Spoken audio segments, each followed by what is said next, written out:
Potete inserire i badge, grazie.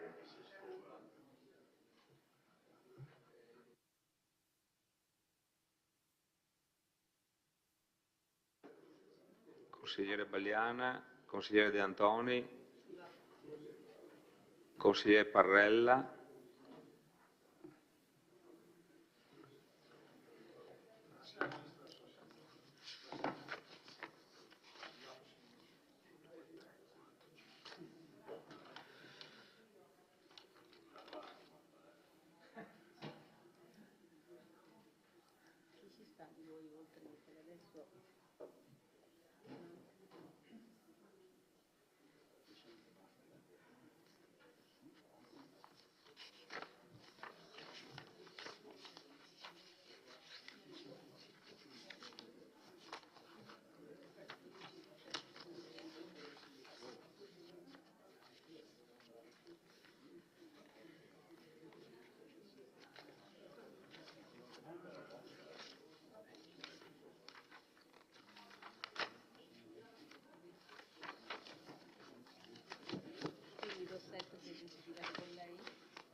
Bene, apriamo la 61esima seduta del Consiglio Comunale di martedì 27 febbraio 2024.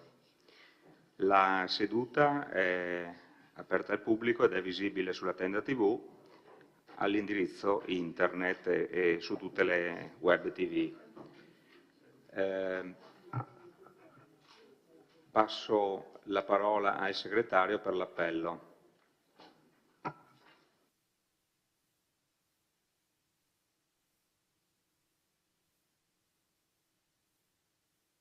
Gian Antonio, non c'è. De Antoni Giulio. De Bastiani Alessandro. De Nardi Barbara. Dus Marco. Miatto Antonio. Presente. Fagotto Alberto. Parrella Roberto. Casera Gianni. Rosset Mario. Assente. Salezze Silvia. Sant'Antonio Paolo. Presente. Scottà Giancarlo. Tonon Roberto e Varaschin Gianni. Okay. 3 assenti. Bene. Adesso il numero legale c'è. Ok, la seduta è costituita.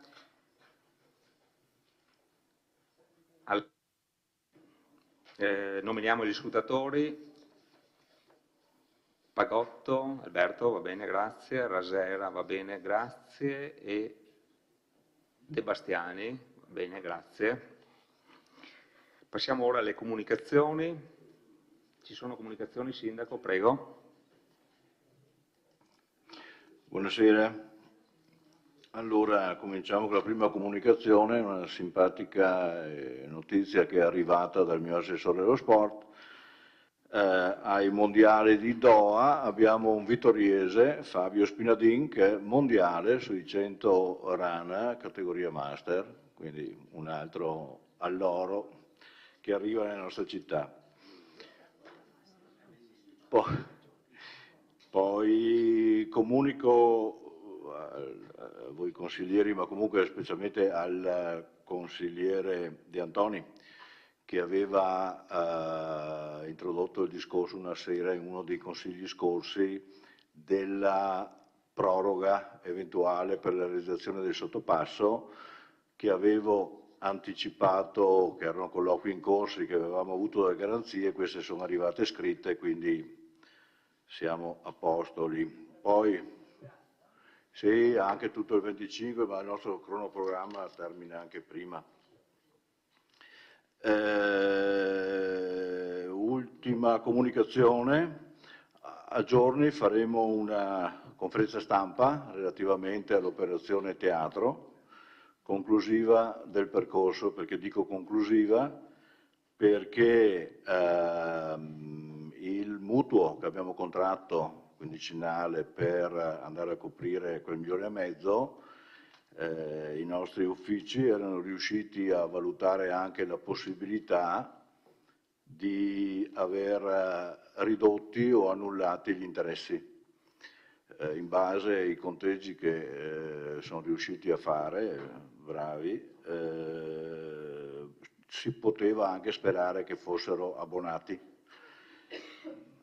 perché bisognava raggiungere un certo parametro, 2, noi arrivavamo quasi a 3 addirittura, e quindi abbiamo avuto la conferma che gli oltre 600.000 euro, circa 600.000 euro dell'ammontare totale degli interessi ci sono stati abbonati, quindi abbiamo avuto gratuitamente un'altra bella notizia. Basta, Presidente, io ho finito con le comunicazioni. Grazie Sindaco. Se non ci sono altre comunicazioni, allora apriamo i lavori della seduta. Partiamo col punto numero 2, interrogazione a risposta orale pervenuta in data 19/2 dal consigliere Mirella Balliana, gruppo De Bastiani Sindaco, Rinascita Civica, in merito ai lavori per la realizzazione del percorso pedonale tra il comune di Revine e il piazzale del supermercato a Longhere. Prego, consigliere.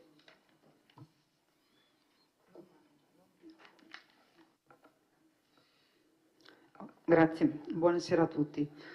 Allora, l'interrogazione, come illustrato dal Presidente, riguarda questo tratto pedonabile. Vado a darne lettura. Premesso che dopo 4 anni, nella primavera del 2023, si sono conclusi i lavori per la realizzazione del percorso pedonale tra il comune di Revine e il piazzale del supermercato a Longhere, dove si trova anche una fermata dell'autobus. Considerato che il tratto di marciapiede del comune di Revine è illuminato da un impianto di illuminazione composto da pali della luce e da faretti poste a terra, considerato che invece il tratto del comune di Vittorio Veneto è privo di qualsiasi punto luce, si chiede all'amministrazione comunale perché durante i lavori di realizzazione del percorso pedonale non sono stati installati dei semplici faretti a LED a terra, tali da consentire la percorrenza del tratto in sicurezza nelle ore serali e alle prime ore della mattina, soprattutto durante l'inverno. Quindi io vedo parecchie persone camminare alla mattina presto per andare a prendere l'autobus e anche d'inverno rispetto con le ore serali, e effettivamente tutto il tratto è al buio. Inoltre nel tratto evidenziato non ci sono neanche le luci della strada praticamente, perché è privo di illuminazione. Inoltre rispetto a questo approfitto anche per chiedere lo stato di fatto dell'iter per la realizzazione del marciapiede nel tratto di strada tra il supermercato e Piazza Longhere, dove mi sembra ci fosse anche un contributo da parte della provincia di circa 250.000 euro. Ok, grazie. Grazie consigliere. Prego, Sindaco. Scusate, rispondo io, perché l'assessore Fasan non sta tanto bene questi giorni, quindi mi ha mandato uno scritto che mi aiuti a rispondere. Dice l'assessore: ringrazio il consigliere Mirella Bagliana per l'interrogazione e risposta orale in merito alla mancata ultimazione dei lavori del percorso pedonale a Revine al supermercato di Più. La consigliera Bagliana fa notare che ancora non sono terminati i lavori del percorso da Revine al supermercato in comune di Vittorio Veneto. In particolare non è stata posizionata alcuna illuminazione pubblica che renderebbe più sicuro il percorso nelle ore notturne per i fruitori dei mezzi pubblici MOM. Credo sia opportuno, per la dovuta chiarezza che i cittadini meritano, raccontare come è nato il progetto e la seguente realizzazione del percorso. Il Comune di Revine ha realizzato un primo stralcio del percorso per mettere in sicurezza i pedoni e i ciclisti che da Revine a Vittorio percorrevano il tratto stradale della strada provinciale 35, dove il percorso è delimitato da mura che non lasciano spazio ad alcuna sicurezza, confidando che il Comune di Vittorio Veneto avrebbe proseguito il percorso almeno fino alla fermata MOM di trasporto urbano a confine tra i due comuni, raggiungendo un accordo con l'allora amministrazione Tonon. Quando ho cominciato il mio assessorato, l'allora progetto che trovai non mi trovò d'accordo per due validi motivi. Il percorso passava in proprietà private e nel suo percorso, passando a confine con il muro di contenimento della provincia, si restringe da 2 metri, 2 metri e mezzo a poco meno di 90 centimetri. Al di là quindi dell'impossibilità di realizzare un'opera che non aveva i crismi della regolarità, un po' quello che in quel periodo era successo presso la rotonda Aldi, non potevo sicuramente permettere di validare un progetto comunale di quel tipo. Feci rifare il progetto concordando una soluzione con i proprietari, liberando il percorso dove si trovavano anche 2 pompe elettriche e una vasca per irrorare l'attivo orto, cosa che ho considerato nell'accordo di esproprio bonario. Il progetto che esisteva prima non considerava queste problematiche e in più non erano previsti espropri. Quindi i soldi a disposizione nel progetto non bastavano più, anche se le risorse mancanti non sarebbero risultate decisive nella realizzazione del percorso. Essendo il nuovo il progetto, dovete essere sottoposto ai nuovi pareri di regolarità tecnica, in particolare la pubblica illuminazione prevista non era stata accettata dalla provincia, che ci fece rifare il progetto perdendo sicuramente almeno un altro anno, dice l'assessore. Il percorso alla fine venne realizzato e comunque posizionato sia il cavidotto della pubblica illuminazione, sia per i pali che per le illuminazioni a LED, magari quelle a raso.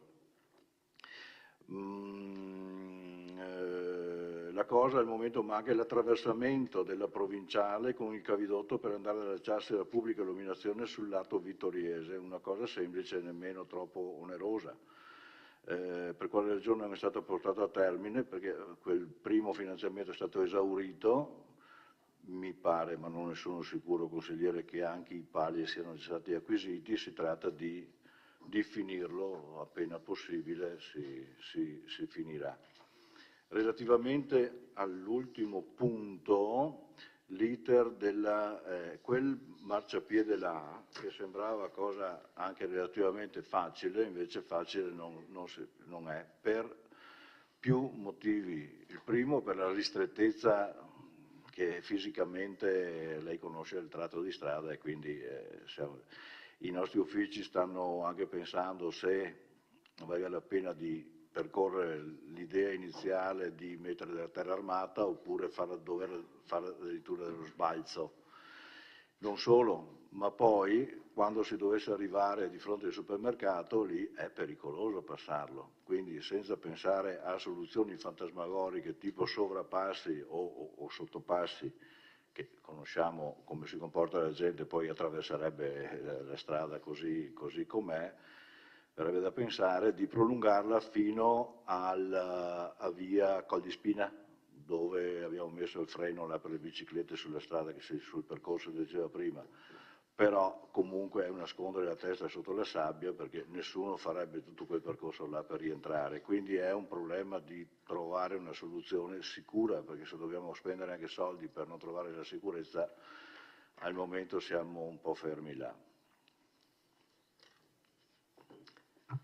Grazie Sindaco. Lascio la parola al consigliere per la replica, prego.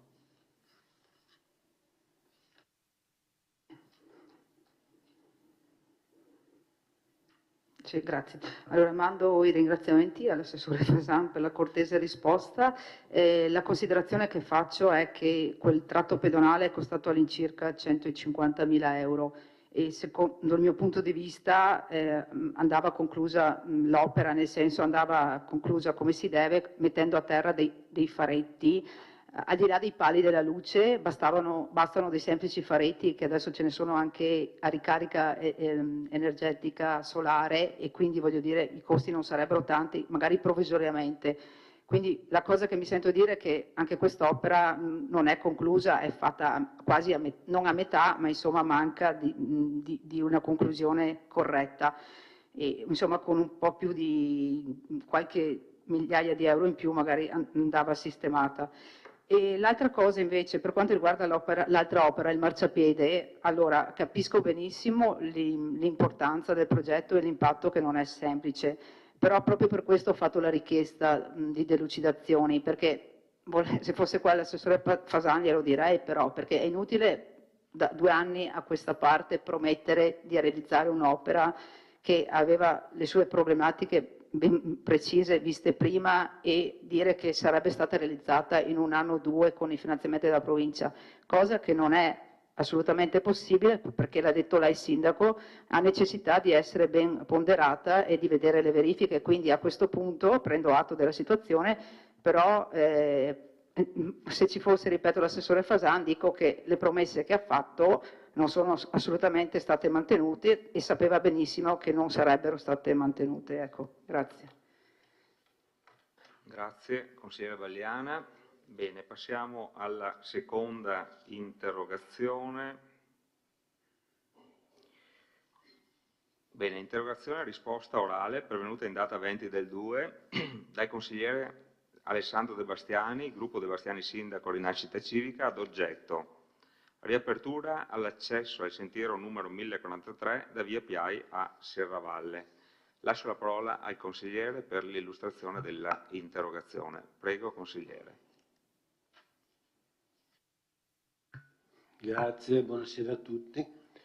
Allora, appunto, la mia interrogazione riguarda la chiusura del sentiero 1043 che a seguito di una segnalazione da parte del proprietario della presenza di un muro pericolante in via Piai a Serravalle, con ordinanza sindacale nel novembre del 2023, il Comune ha ordinato con decorrenza immediata la chiusura del traffico, anche pedonale, della parte sommitale di via Piai a lato del Giardino Segreto. Nell'ordinanza è previsto che il proprietario del manufatto pericolante debba presentare entro 5 giorni dal ricevimento dell'ordinanza una perizia sullo stato di pericolosità del muro, illustrando i lavori di somma urgenza che dovranno essere eseguiti per far cessare lo stato di pericolo. Considerato che il passaggio pedonale in quel tratto di strada è indispensabile per raggiungere il punto di partenza del sentiero collinare 1043, per l'accesso sia al Colle Montesel con la terrazza degli Artiglieri, sia per raggiungere Nogarolo, sentiero indicato tra i sentieri collinari del Vittoriese anche da una mappa dei sentieri edita dal nostro comune e dal consorzio del Proloco del Vittoriese. Il sentiero all'inverso costituisce inoltre la parte conclusiva del cammino UNESCO delle colline del Prosecco da Valdobbiadene a Vittorio Veneto. Allora io chiedo con questa interrogazione se è stata presentata la data di presentazione da parte del privato della perizia e della relativa indicazione dei lavori che lo stesso intende effettuare per far cessare lo stato di pericolo come da ordinanza. Se detti lavori siano stati autorizzati come stabilito nell'ordinanza, l'indicazione dei tempi entro cui i lavori saranno presumibilmente conclusi, con la conseguente doverosa riapertura pedonale del tratto di via Piai, indispensabile agli escursionisti per accedere al percorso 1043, oggi denominato anche Cammino UNESCO Colline del Prosecco Valdobbiadene Vittorio Veneto. Grazie. Prego, Sindaco. Rispondo anche qua io. Intanto ho una nota dei nostri uffici che incolonna le date. Praticamente cosa è avvenuto? È avvenuto che una struttura che viene definita muro, ma poi chi lo conosce è un qualcosa di più di un muro, è una massa imponente, diciamo così, massa muraria imponente, si è spaccata, si è aperta e effettivamente lascia abbastanza incerta la sicurezza di passaggio in quel punto là. La proprietà l'ha segnalato e ha fatto fare anche un'indagine tecnica e un parere tecnico dall'ingegner Mauro De Itos sulla pericolosità di quel punto. E in data 7 novembre qui in comune abbiamo acquisito la relazione a firma di questo ingegnere, a cui è seguito naturalmente, vista la poca sicurezza, l'ordinanza nostra, e il 21/11, con protocollo 43.903, è stata acquisita la comunicazione di inizio lavori prodotta dalla proprietà. All'interno di questa comunicazione di inizio lavori erano state indicate come date di inizio e fine lavori rispettivamente il 27, cioè dopo 6 giorni, 23, e il termine di questi lavori il 15 dicembre. Tuttavia, specificano i nostri uffici, non essendo vincolante tale indicazione, la ditta dispone sempre di 120 giorni per l'esecuzione e conclusione degli interventi, quindi i lavori potrebbero terminare entro fine marzo.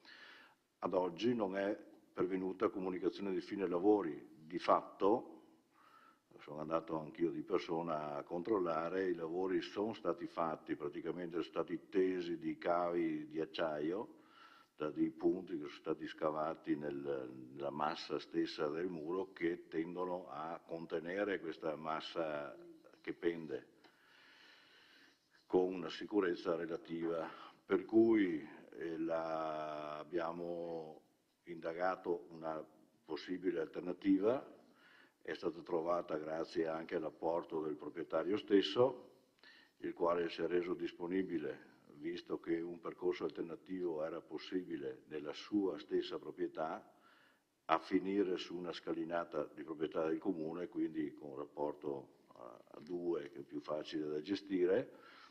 E il proprietario si è impegnato, ha anche ripulito un pochettino il percorso che prima non veniva fatto, e per raggiungere appunto quella scalinata di cui lei, consigliere, mi sembra sia a conoscenza, perché quel cancelletto a oggi ancora chiuso. Stiamo aspettando solo che non piova più per ripulire meglio che si può gli scalini, che la scalinata è stata soggetta negli anni a caduta di terreno dal bosco attiguo, e quindi una volta ripuliti gli scalini si può aprire il cancello e avere questa alternativa che naturalmente non abbiamo potuto fare autonomamente, ma sempre previo accordo con l'associazione UNESCO che gestisce l'intero cammino da Vidor a Vittorio. Quindi, anzi, come le dicevo, sono già andati a ripulire gli scalini, solo che avevano capito un'altra cosa, sono andati a fare il lavoro di pulizia da un'altra parte, poi è piovuto, adesso aspettiamo che spiova e verrà fatto sul posto giusto, ecco, questo ripristino. Bene, lascio la parola per la replica del consigliere, prego, consigliere. Ringrazio per la risposta. Io mi auguro che l'alternativa sia provvisoria, perché effettivamente quella gradinata è poco decorosa e sicuramente ha bisogno di lavori non da poco per renderla agibile. Inoltre, per chi arriva, per i turisti che arrivano dal percorso del cammino delle colline del Prosecco, è auspicabile che l'ingresso alla città di Vittorio Veneto e di Serravalle abbia così un'entrata più gratificante di quella scaletta là, che effettivamente è molto brutta da vedere, malsana e precaria. Quindi io auspico che una volta risolto il problema possa riprendere il percorso per quello che è stato disegnato quando è stato fatto anche il percorso delle colline del Prosecco, e è sempre stata storicamente l'ingresso al sentiero CAI 1043, anche perché quello non è CAI, ok. È un percorso, comunque è tabellato 1043, e che tra l'altro dovrebbe essere un percorso storico dove appunto deve esserci probabilmente consolidata un diritto di accesso e di percorribilità. Grazie. Grazie consigliere De Bastiani, considerando anche la bellezza del percorso che si va a inserire nel percorso UNESCO, vediamo magari se riusciamo prima della fine del mandato di fare una delle solite visite sul campo. Penso che sia apprezzata probabilmente dai consiglieri, così diamo un'occhiata tutti insieme. Ecco. Bene, passiamo al punto numero 4 dell'ordine del giorno, aggiornamento e digitalizzazione del piano di classificazione acustica comunale ai sensi della legge 447-1995 e della legge regionale 21 del 1999, esame delle osservazioni e approvazione. Lascio la parola all'ingegner Cuti per la illustrazione della delibera e soprattutto del contenuto del piano di digitalizzazione. Prego, ingegner Cuti.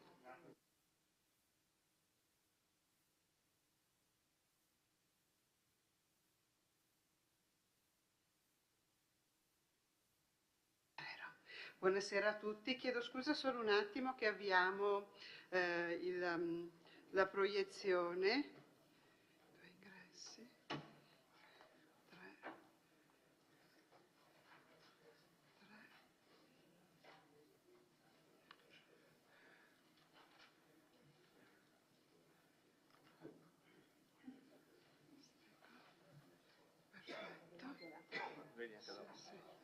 Perfetto. Perfetto.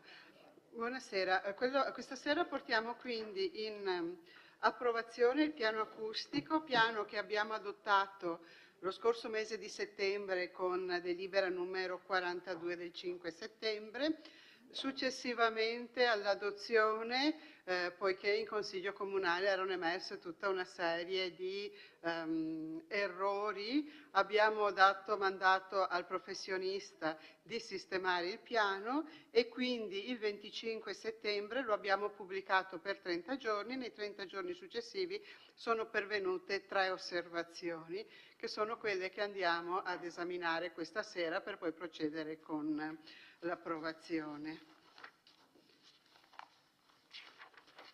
La prima osservazione è stata acquisita al protocollo 43.821 del 20 novembre 2023. Questa osservazione è di carattere generico, nel senso che il cittadino esprime un suo personale disagio per una situazione che si trova a vivere di disturbo acustico anche importante causato da una vicina attività di somministrazione che realizza intrattenimenti e quindi musica. E come sapete, quando poi in un'attività di somministrazione, soprattutto se la musica viene fatta all'aperto e quindi d'estate può essere fonte di disagio e di disturbo, fa una serie di considerazioni che in realtà poco hanno a vedere con quello che è il regolamento del piano, quindi tutte condivisibili perché sono cose corrette, anche tecnicamente corrette, ma non sono parte del piano, perché la procedura per intervenire che il cittadino descrive è corretta, ma è data dalla legge e non certo dal nostro piano. Dopodiché lamenta una scarsa chiarezza del testo che è stato scritto e soprattutto che i limiti della zona dove lui risiede non sono corretti, quindi c'è una errata classificazione della zona in cui risiede, che è classificato in zona quarta, quindi zona misto residenziale e produttiva.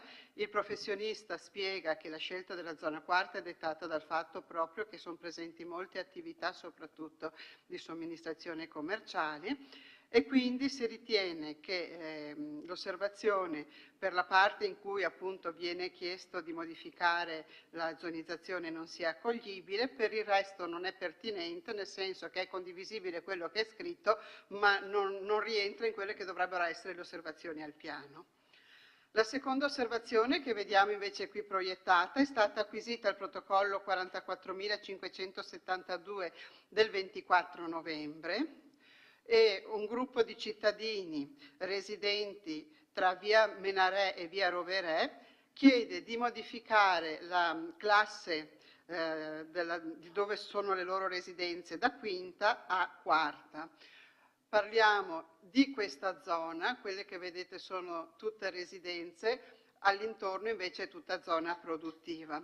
Quindi è parzialmente accolta e le residenze vengono portate, questa come noi l'abbiamo accolta, tutte in classe quarta, quindi classe mista residenziale produttiva. Come dicevamo la sera in cui abbiamo adottato, noi non possiamo fare un salto di più di una classe fra due zone adiacenti. Siccome la zona adiacente è comunque zona produttiva e quindi è in classe quinta, qua necessariamente deve essere classe quarta, che è una classe appunto misto residenziale produttiva, parzialmente accolta per il semplice fatto che non andiamo a ricalcare esattamente il perimetro che ci era stato chiesto, però tutta la parte residenziale viene inserita in classe quarta.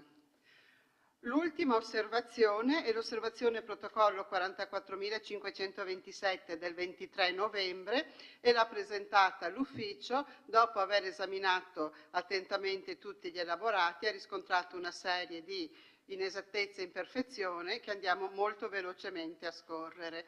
La prima riguarda il tracciato dei binari della ferrovia che, come vedete, al di fuori della galleria non erano indicati, quindi è stato chiesto di riportare tutto il tracciato. Era un errore grafico di fatto. Al secondo punto è stato chiesto di perimetrare questo, allora, sulla vostra, aspetta che mi giro, scusatemi, destra, è lo stato di fatto, sulla vostra sinistra quello che proponiamo. Questo è quello di fatto e questo è quello che proponiamo. Scusate, io faccio confusione con la destra e la sinistra, soprattutto se lo guardo al contrario, abbiate pazienza. Non sono così importante, consigliere, mi farebbe piacere però. Ecco. Allora, perimetrazione di ambito scolastico, abbiamo chiesto che venga esteso a tutto il perimetro delle scuole. La numero 3 idem, qua siamo al liceo Flaminio, aveva indicato il professionista solamente il fabbricato, siamo in scala più piccola, però è la stessa cosa, abbiamo detto di estenderlo anche all'area di pertinenza del fabbricato del liceo. Qua siamo al campus, nel progetto era stata inserita come area scolastica tutta la zona agricola in prossimità della pista ciclabile, abbiamo detto che venisse esclusa dalla zona scolastica. 5, area Fender, no scusate, scuola Zavrel non era stata indicata. 6 abbiamo chiesto, riproponiamo una scheda che avete già visto ma solo per vedere, che avevamo chiesto che tutte le scuole venissero numerate con un numero progressivo da riportare poi sia nella relazione che nel regolamento in modo che fosse più facile gestirle, individuarle. Scusate, 7 siamo al Dante. Era stato individuato solamente questo M21, M sono le aree destinate ad eventi, abbiamo chiesto che venisse indicato in quest'area l'M21, che venisse indicato tutto il perimetro scolastico che invece non era presente.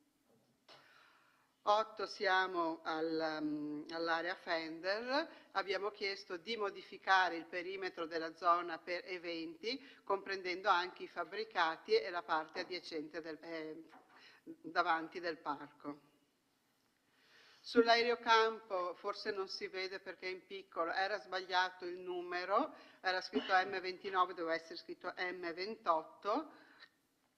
E come ultimo punto c'era l'area, quella destinata alla guida sicura, dove abbiamo chiesto che venisse anche questa, visto le attività che vengono svolte, individuata come area per eventi. Questa osservazione, suddivisa in 10 punti, si propone di accoglierla. Queste sono tutte le osservazioni pervenute nei 30 giorni successivi alla pubblicazione del piano.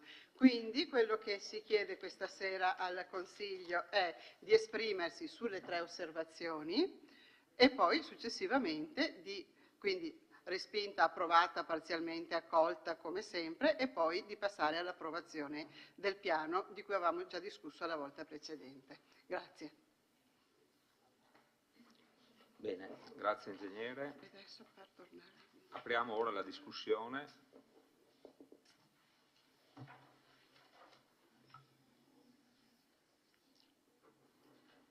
Consigliere De Antoni, prego. Sì, buonasera.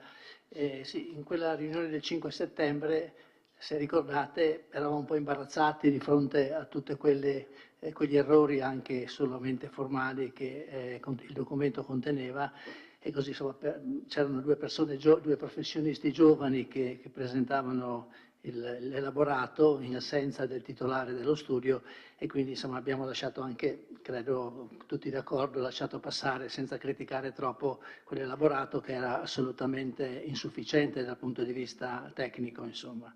E quindi le osservazioni che abbiamo fatto quella sera, gli 11 emendamenti di correzione, gli ulteriori 10 di questa sera, siamo a 21, più le osservazioni che sono pervenute, per quanto mi riguarda non ho niente da dire.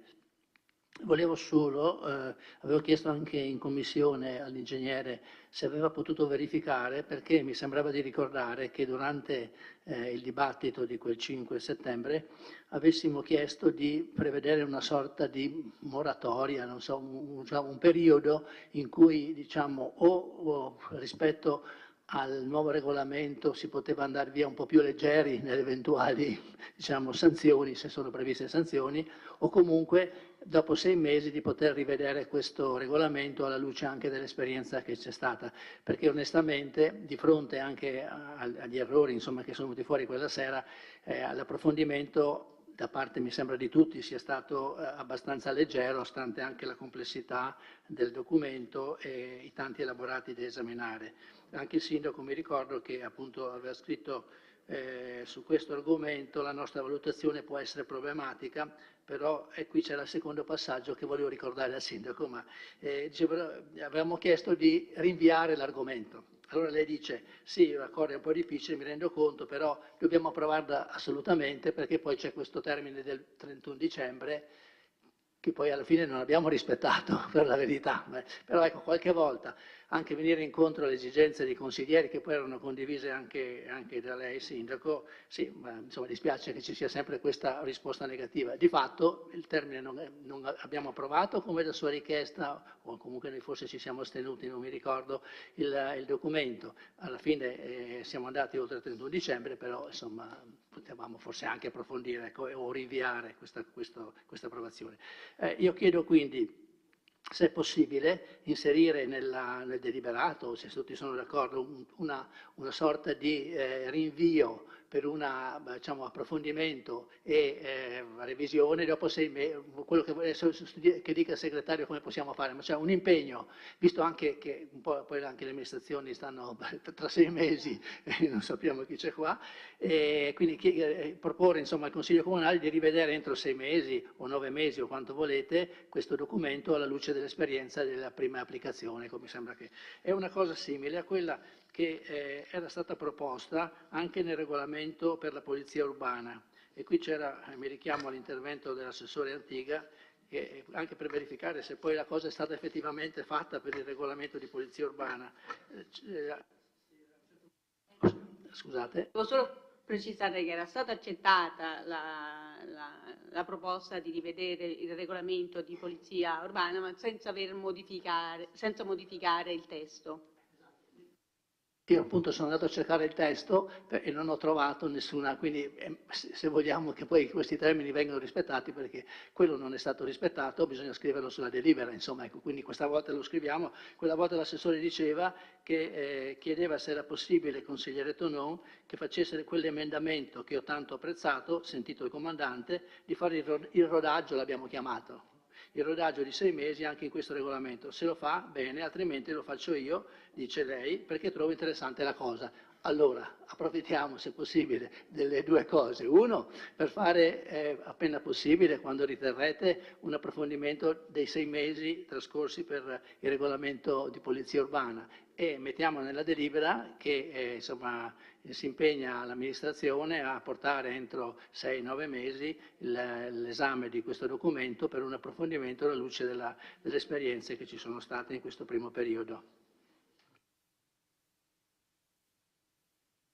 Grazie. Consigliere, assessore Antica, prego. Grazie e buonasera a tutti. 2 secondi solo se posso. Polizia urbana, giustamente abbiamo detto questo, perché si aspettava che arrivassero ovviamente delle indicazioni o comunque delle motivazioni tali da poter tornare in quest'Aula. Credo che approvato questo ci possa essere sicuramente da parte dell'amministrazione lo stesso impegno, nel senso che se nulla arriva ovviamente non ci si deve rivedere, ma se con l'approvazione di questo documento ci sono diverse segnalazioni, l'impegno di tornare, perché no, volentieri per tutti, e quindi continuiamo l'esperienza Tonon. Grazie. Grazie, assessore. Altri interventi?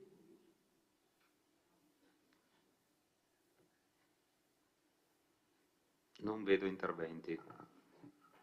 Allora passiamo alla dichiarazione di voto. Anzi, prima ci sono le osservazioni da accogliere o meno. Allora passiamo in votazione delle osservazioni. Allora, nella delibera, tra l'altro, mi sono un attimo accorto che il numero 3 è il numero 2 e il numero 2 è il numero 3, ok? Quindi, pagina un attimo prima della delibera, nel ritenuto, la numero 1 è fare proprie o non fare proprie l'osservazione numero 1 e non è l'osservazione numero 1 non accolta dagli uffici. Poi fare proprie o non fare proprie l'osservazione numero 2 che è parzialmente accolta dagli uffici. La numero 3 è fare proprie o non fare proprie l'osservazione numero 3 che è stata accolta dagli uffici. Allora partiamo con la prima votazione, un attimo che... Allora, per l'accoglimento, fare propria il non accoglimento, non accolta, votiamo per la non accolta, quindi apriamo la votazione, mantieni, favorevole al non accoglimento. Prego.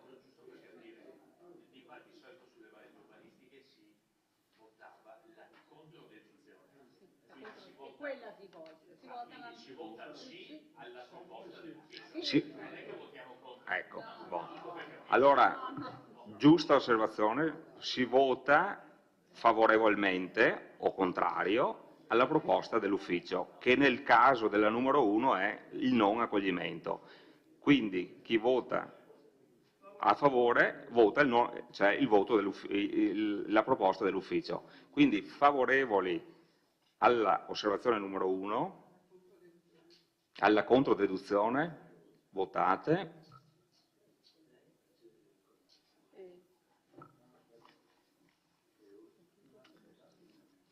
Allora, favorevoli 14, contrari 0, astenuti 0, quindi è accolta la controdeduzione, anzi è fatta propria la controdeduzione. Allora votiamo per, chiudi votazione, la numero 2 che è stata parzialmente accolta dagli uffici. Apriamo la votazione.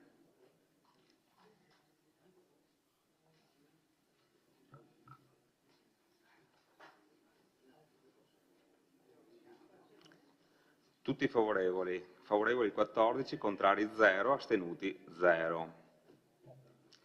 Votiamo la terza osservazione che nel caso è stata accolta dagli uffici. Apri votazione.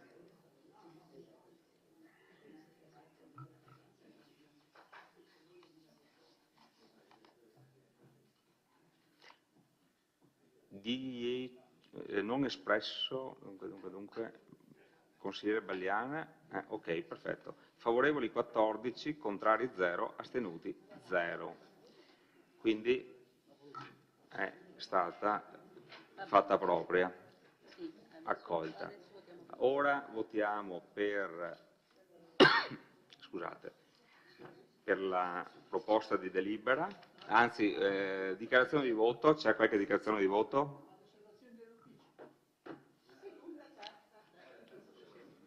Sì. Tutte insieme si vota la dichiarazione di voto, prego, consigliere.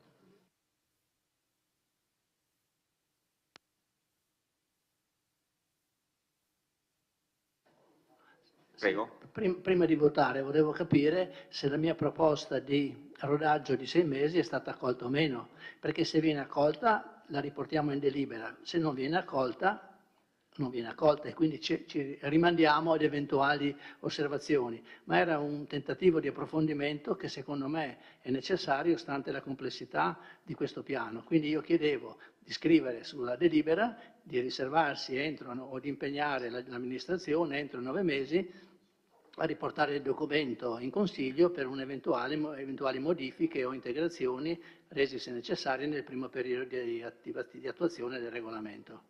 Quindi se mi dite se l'approvate o meno, perché...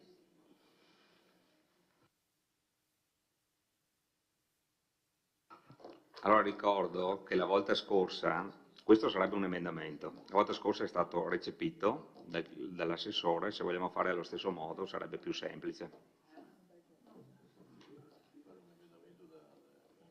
No, se è recepito sto rodaggio ci troviamo qua fra 6 mesi.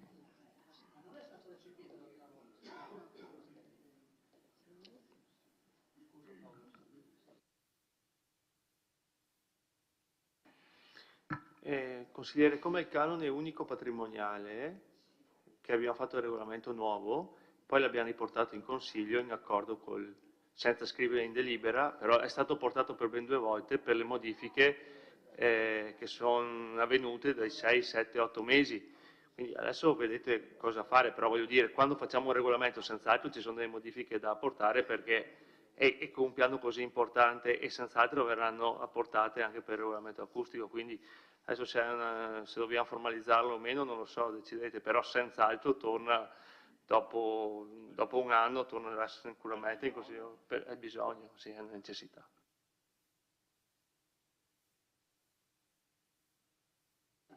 Sì, ho capito, è chiaro che se un regolamento viene approvato e poi deve essere modificato per qualsiasi evenienza, si riporta in Consiglio.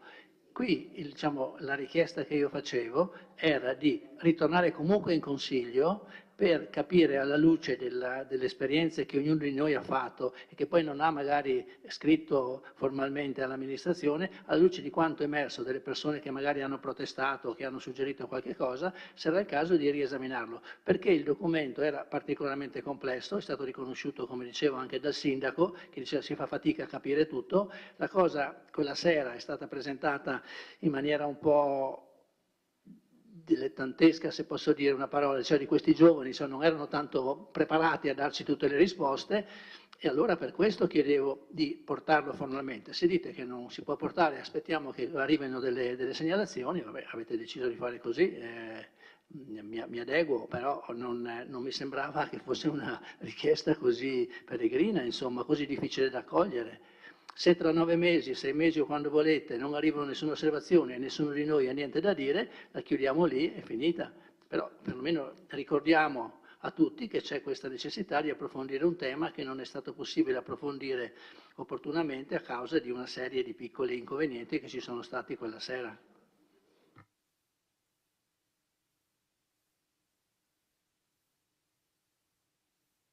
Vabbè, andiamo avanti allora a questo punto.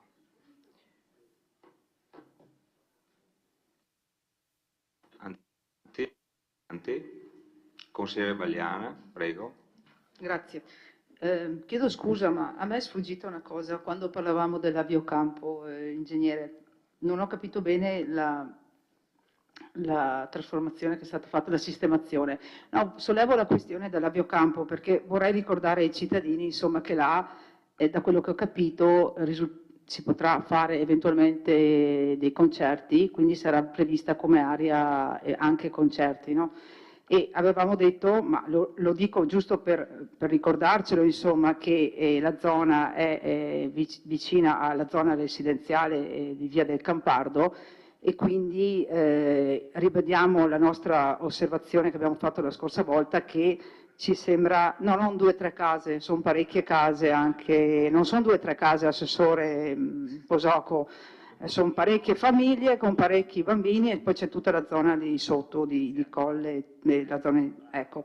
Quindi voglio dire, noi ribadiamo il concetto che quell'area, al di là della funzione che avrà, come avevate ipotizzato, di impianti sportivi, però la questione dei concerti è ben più delicata e quindi ribadiamo che l'area che era stata intravista a suo tempo, quella dell'area del Parco Dan in zona industriale, era forse l'area più utile per fare concerti, come in tutte le città d'Italia, quasi ovunque le zone industriali sono zone dove al loro interno ci sono delle aree deputate anche ai concerti. Sappiamo che i concerti fatti di una certa entità sono veramente impattanti, viva i concerti, voglio dire benvengano, però allo stesso tempo dobbiamo anche cercare di trovare delle zone che siano adibite a queste attività e quindi, ripeto, dal mio punto di vista, insomma, quest'area, questa zona dell'aviocampo sicuramente non si prestava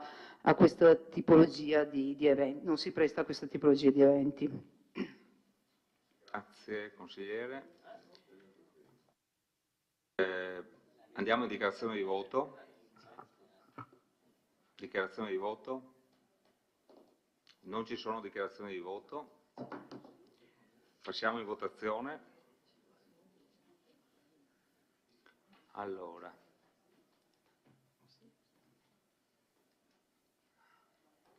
Prego, votate.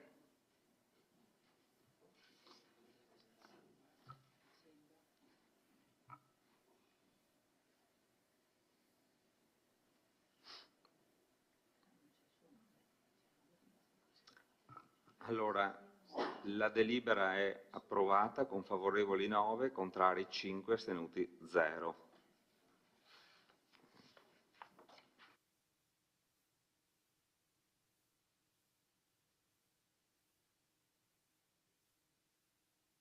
Bene, passiamo al punto successivo. DUP 2024-2026. Variazione del programma triennale dei lavori pubblici 2024-2026, all'elenco annuale 2024, nonché al programma degli incarichi di collaborazione autonoma. Lascio la parola all'ingegner Curti, sì. Scusate, chi è che presenta questa delibera? Assessore?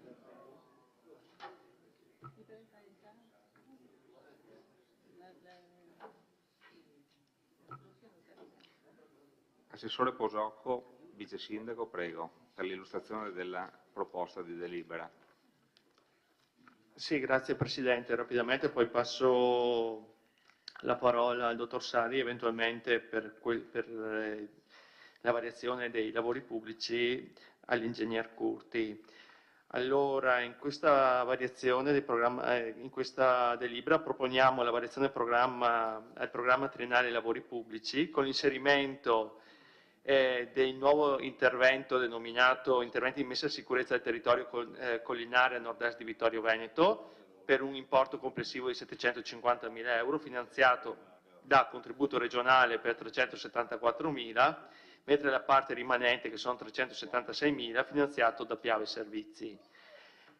L'aggiornamento dell'intervento nel miglioramento delle prestazioni energetiche della scuola primaria Francesco Crispi, che passa a un importo complessivo di 825.000 euro, e finanziato con l'obiettivo che venga finanziato per un importo di 730.000 euro e il rimanente importo di 95.000 euro con fondi propri nel cronoprogramma 2024.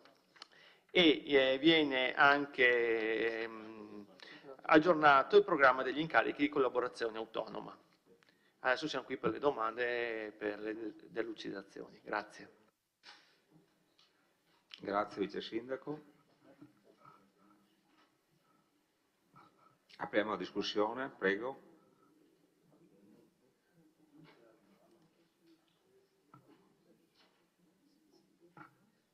Consigliere De Antoni, prego. Sì, sulla delibera in sé, cioè la variazione del documento con l'inserimento di questo progetto nuovo e della modifica dell'importo sul progetto della Crispi, nulla da dire. Però diciamo, il caso della Crispi mi obbliga ad intervenire perché questo è un esempio davvero emblematico dei danni che possono essere arrecati al bilancio del Comune e quindi a tutti noi cittadini da una gestione poco efficiente delle pratiche amministrative. Faccio velocissimamente la cronistoria. Il 19 dicembre del 2019 arriva in municipio il progetto definitivo per il miglioramento energetico della Crispi, importo 470.000 euro. Viene subito approvato dalla Giunta, ottiene l'autorizzazione della sovrintendenza, la Giunta approva anche il progetto esecutivo, lo stesso viene inserito nel programma delle opere pubbliche 2020-2022 e confermato per lo stesso importo di 470.000 nel piano 21-23 e nel piano 22-24. Nel giugno del 2022 viene dato incarico al professionista di aggiornare i prezzi secondo l'ultimo preziario regionale, nel frattempo erano cambiati i preziari e quindi il professionista l'aggiorna, riporta il quadro economico con l'importo di 575.000 euro. Si procede subito alla gara, ancora nel 2022, che però va deserta. Ok. Si ferma tutto, il progetto della Crispi viene inserito nel piano delle opere pubbliche 2023-2025 per lo stesso importo che era andato a deserto e anche viene confermato questo importo nella variazione che abbiamo poi fatto il 31 luglio.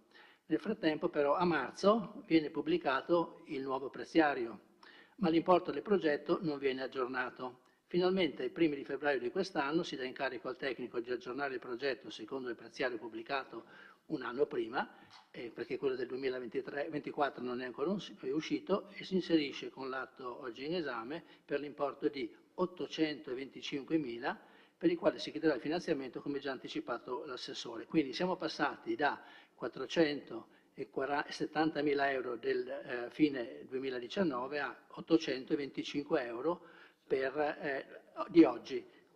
Questo ho verificato mantenendo inalterato il progetto, cioè non è che abbiamo inserito nuove opere, tutto è dovuto all'aumento enorme che c'è stato in questi anni dei prezzi. Quindi c'è stato un aumento del 75% alla fine, perché passare da 440 a 825 è il 75%. E io mi chiedo, gli altri progetti che erano inseriti nel piano annuale 2020, che non sono ancora stati realizzati, subiranno la stessa fine? Io ho preso, ad esempio, un progetto quasi coetaneo, cioè il famoso progetto del sottopasso di San Giacomo. Il progetto è stato approvato il 14 novembre del 2019 con i prezzi di allora, nella sciagurata ipotesi che i prezzi applicati nel 2019 per il sottopasso abbiano subito gli stessi aumenti della scuola Crispi, il costo totale dell'intervento potrebbe essere di 3 milioni e mezzo, passando dai 2 milioni a 3 milioni e mezzo.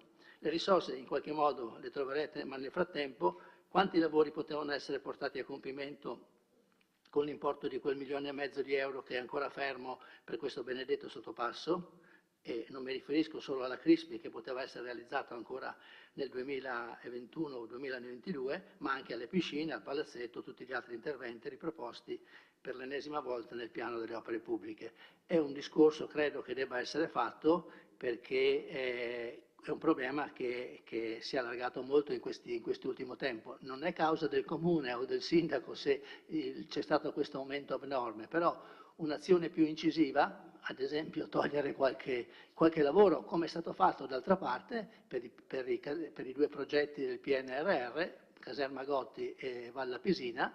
Avevamo dei prezzi che erano approvati forse l'anno esatto, forse il 2021 del 2022, quando siamo andati all'appalto abbiamo visto che i prezzi erano aumentati, sono state tolte delle opere e sono stati applicati nuovi prezzi. Questa cosa si poteva fare anche per la Crispi o per la Paravicini che adesso è andata in appalto. La Paravicini adesso è andata in appalto addirittura con un leggero ribasso, però cioè vi rendete conto che sono 4 anni di fermo di questi progetti che erano anche finanziati nel 2019-2020, avevano priorità 1 ed erano da realizzare nel primo anno. Sono passati 4-5 anni, effettivamente questo, io non voglio dare le cause a nessuno, sicuramente c'è stato questo enorme aumento dei prezzi, ma una più attenta gestione della pratica poteva portare sicuramente anche a grandi risparmi. Questo diciamo, non impedisce poi di approvare le modifiche del piano triennale delle opere pubbliche, perché risalta anche questa iniziativa, che finalmente speriamo vada in appalto, e anche quella delle sistemazioni idrogeologica che viene fatta. Anche qui sarebbe interessante capire, approfitto che c'è il sindaco, come verranno poi realizzati questi 750.000 euro di lavori legati alla sistemazione idrogeologica nella zona nord, come l'abbiamo chiamata, nord-est, nel senso che c'è un finanziamento di Piave Servizi che di solito mette giù tubi, diciamo, no? Poi c'è un intervento della protezione civile, in qualche modo, che mette vicino queste risorse, le dà al comune, che diciamo, farà il progetto esecutivo di quest'opera, l'appalterà e troverà una modalità per poi, diciamo, i soldi della regione arrivano tutti al comune, quelli di Piave Servizi troveremo un modo.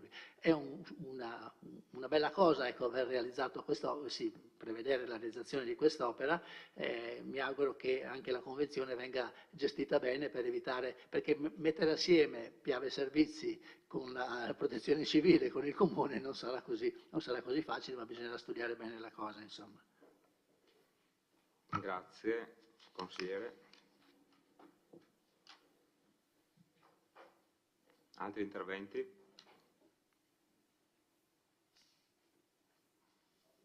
Consigliere Valiana, prego. Sì, grazie. Allora, torno anch'io sul discorso di quest'opera in cui verrà portato l'acquedotto ai borghi, e quindi saluto favorevolmente e con entusiasmo la riuscita di questo progetto, anche per ridare, voglio dire, anche da un punto di vista in parte turistico, ma anche magari di riavvicinamento delle persone a questi borghi, un più, ecco. Rispetto a questo però volevo chiedere, leggendo tra i vari borghi che verranno eventualmente, dove verrà arriverà l'acquedotto, non so se potete essere un po' più precisi. Io ho letto un articolo di stampa, tra i vari borghi non vedo scritto Borgo Sassi, che è l'ultimo Borgo Sassi, è l'ultimo borghetto, sì, via Sassi, Borgo Sassi.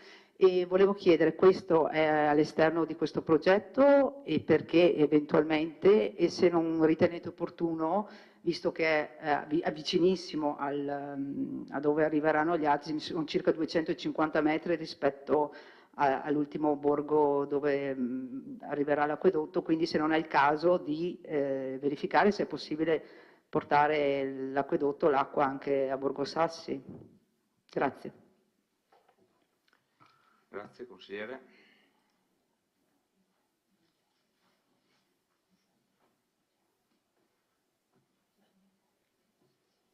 Ci sono altri? Sindaco, prego.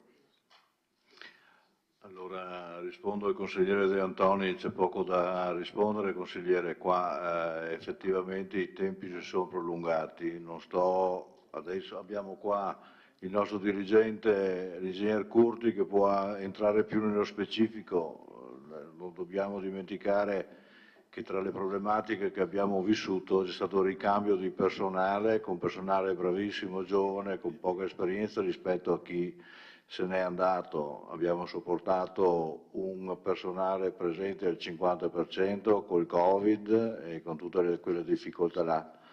Abbiamo dovuto sopportare la gestione di cose nuove e particolari come il PNRR, che ha presente, immagino abbia presente cosa comporta come capacità di assorbire il tempo di lavoro dei nostri uffici. Non solo, ma abbiamo lavorato sul PAT, per cui gli uffici riescono a esprimersi fin là. Non è che abbiamo personale infinito o capacità infinite, per cui alla fin fine abbiamo visto questo allungamento dei tempi, metterci sopra un po' di guerra, di aumento prezzi, è chiaro che abbiamo sofferto di tutte queste cose qua, non solo in questi anni miei, chiamiamoli così, abbiamo sopportato anche i costi degli interessi dei derivati, quindi è stata una tempesta perfetta, quindi io ringrazio tutti i miei uffici per il lavoro fatto e certamente le colpe per quello non fatto sono un po' in qualche modo da comprendere anche. Circa l'intervento che diceva con questa sommatoria di interventi comunali e di Piave Servizi, sì, effettivamente è una sfida, però assieme ai nostri uffici abbiamo anche trovato delle formulazioni che secondo il codice dei contratti possono essere percorse e facilitare un pochettino il connubio degli due sforzi.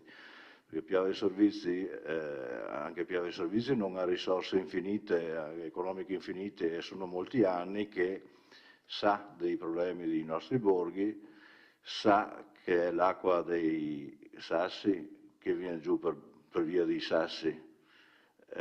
Abbiamo delle tratte di acquedotto obsolete che portano poca acqua in via Sfadigà e in quella zona là.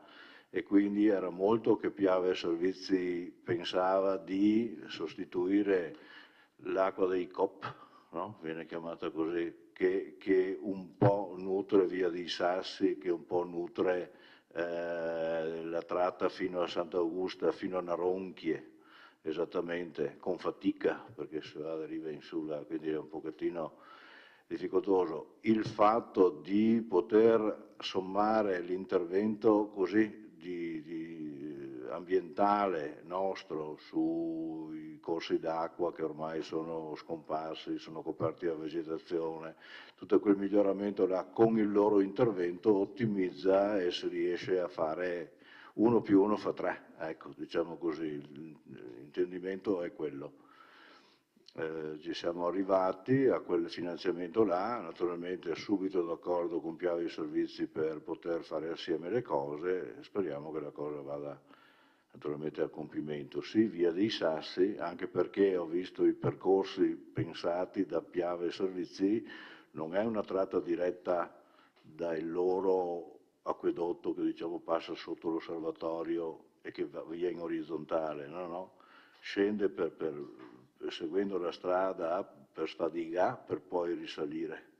Quindi è un percorso molto grande che fanno a servizio di tutti chi oggi o non ha l'acqua potabile o se ne ha poca. E quindi è un intervento generale di tutta quella fascia. Secondo me sì.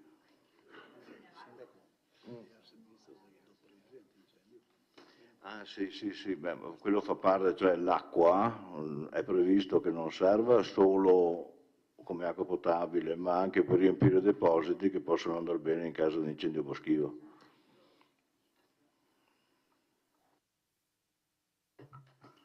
Bene, grazie Sindaco. Altri interventi? Bene, allora passiamo in dichiarazione di voto. Prego. Dichiarazione di voto. C'è qualche prenotazione? Non ci sono prenotazioni, passiamo in votazione. Prego, votate.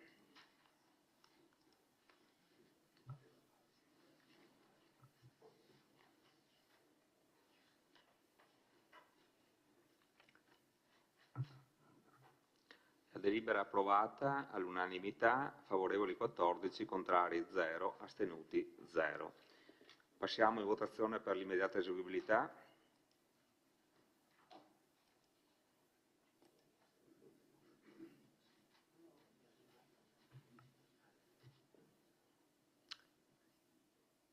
La delibera è immediatamente eseguibile con favorevoli 14, contrari 0, astenuti 0.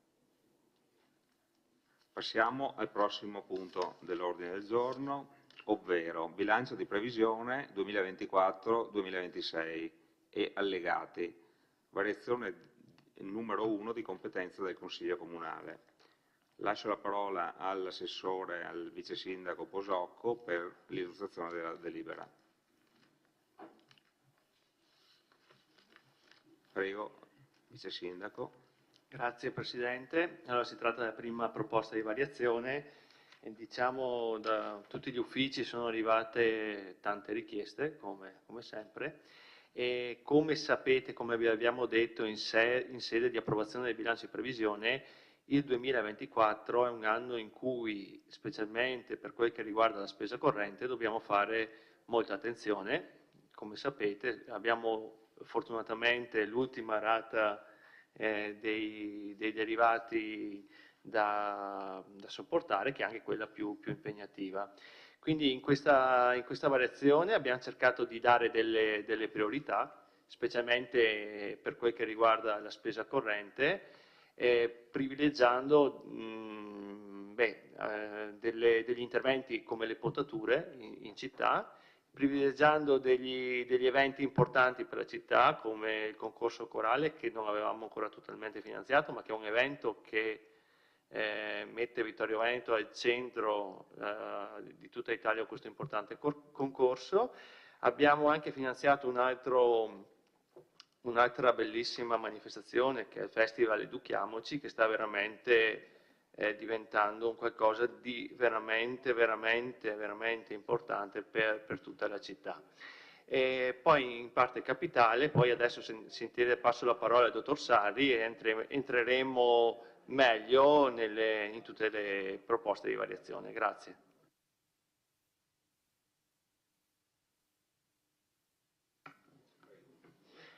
Buonasera a tutti. Allora, per quanto riguarda, parto sempre dalla parte corrente per poi continuare nella parte capitale. E come abbiamo sempre detto, diciamo che l'unità di voto del Consiglio Comunale sulla variazione di bilancio, diciamo, è un dato molto aggregato e quindi non sempre di immediata comprensione. Quindi cerco di esplicitare meglio l'oggetto della variazione, soffermandomi sugli importi più rilevanti. Per quanto concerne le entrate correnti, la maggior parte della variazione si concentra su entrate che hanno una destinazione vincolata, generalmente trasferimenti, quindi di fatto la maggior parte delle entrate correnti fanno riferimento a questo, quindi sono delle partite che vengono stanziate in entrata ma hanno già una corrispondente destinazione nella spesa, quindi il caso tipico sono i trasferimenti. Vado con ordine. Registriamo una variazione in aumento di 17.800 che è un trasferimento di minori introiti derivanti dall'addizionale comunale, nel senso che l'avevamo forse anche già detto, ogni volta che il governo attua una misura sull'IRPEF, quindi sull'IRPEF, fa una stima di quello che migliorativa, quindi a beneficio dei cittadini, fa una stima migliorativa di quello, fa una stima di quello che potrebbe essere il minor gettito per gli enti locali in termini di addizionale comunale e come tale riconosce il relativo trasferimento. Il decreto in questo senso è già stato determinato, quindi il maggior gettito che avremo è di 17.800 euro.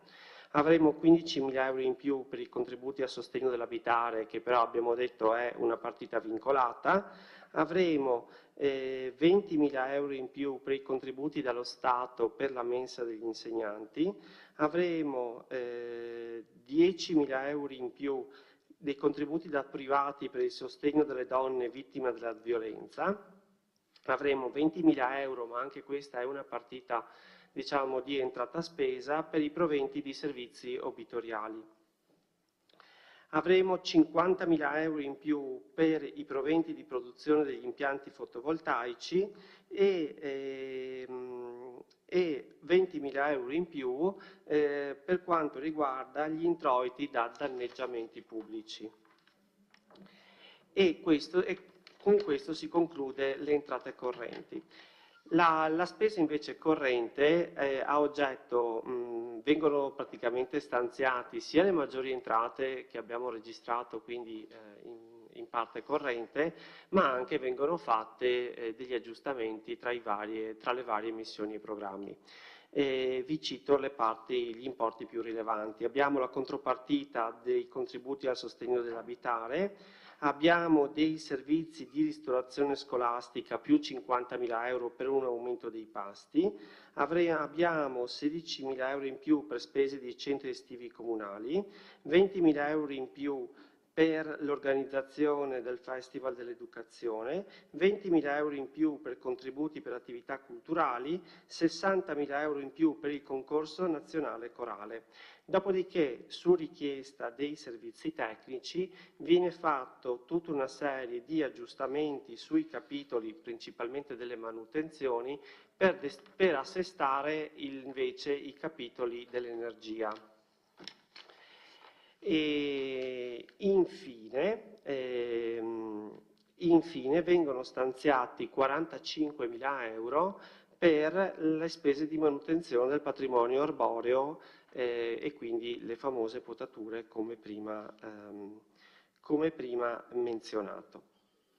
Allora, sempre per completezza, relativamente sempre alla parte corrente, viene inserito un, diciamo, aggiustamento, chiamiamolo così, contabile, legato alla corretta contabilizzazione del contratto di leasing in costruendo, nel senso che fino ad ora era allocato tutto tra la spesa corrente, ma invece è più preciso allocare tra la spesa corrente e la spesa per interessi, mentre la parte capitale venga allocata al titolo quarto, ma sempre di spesa corrente si tratta.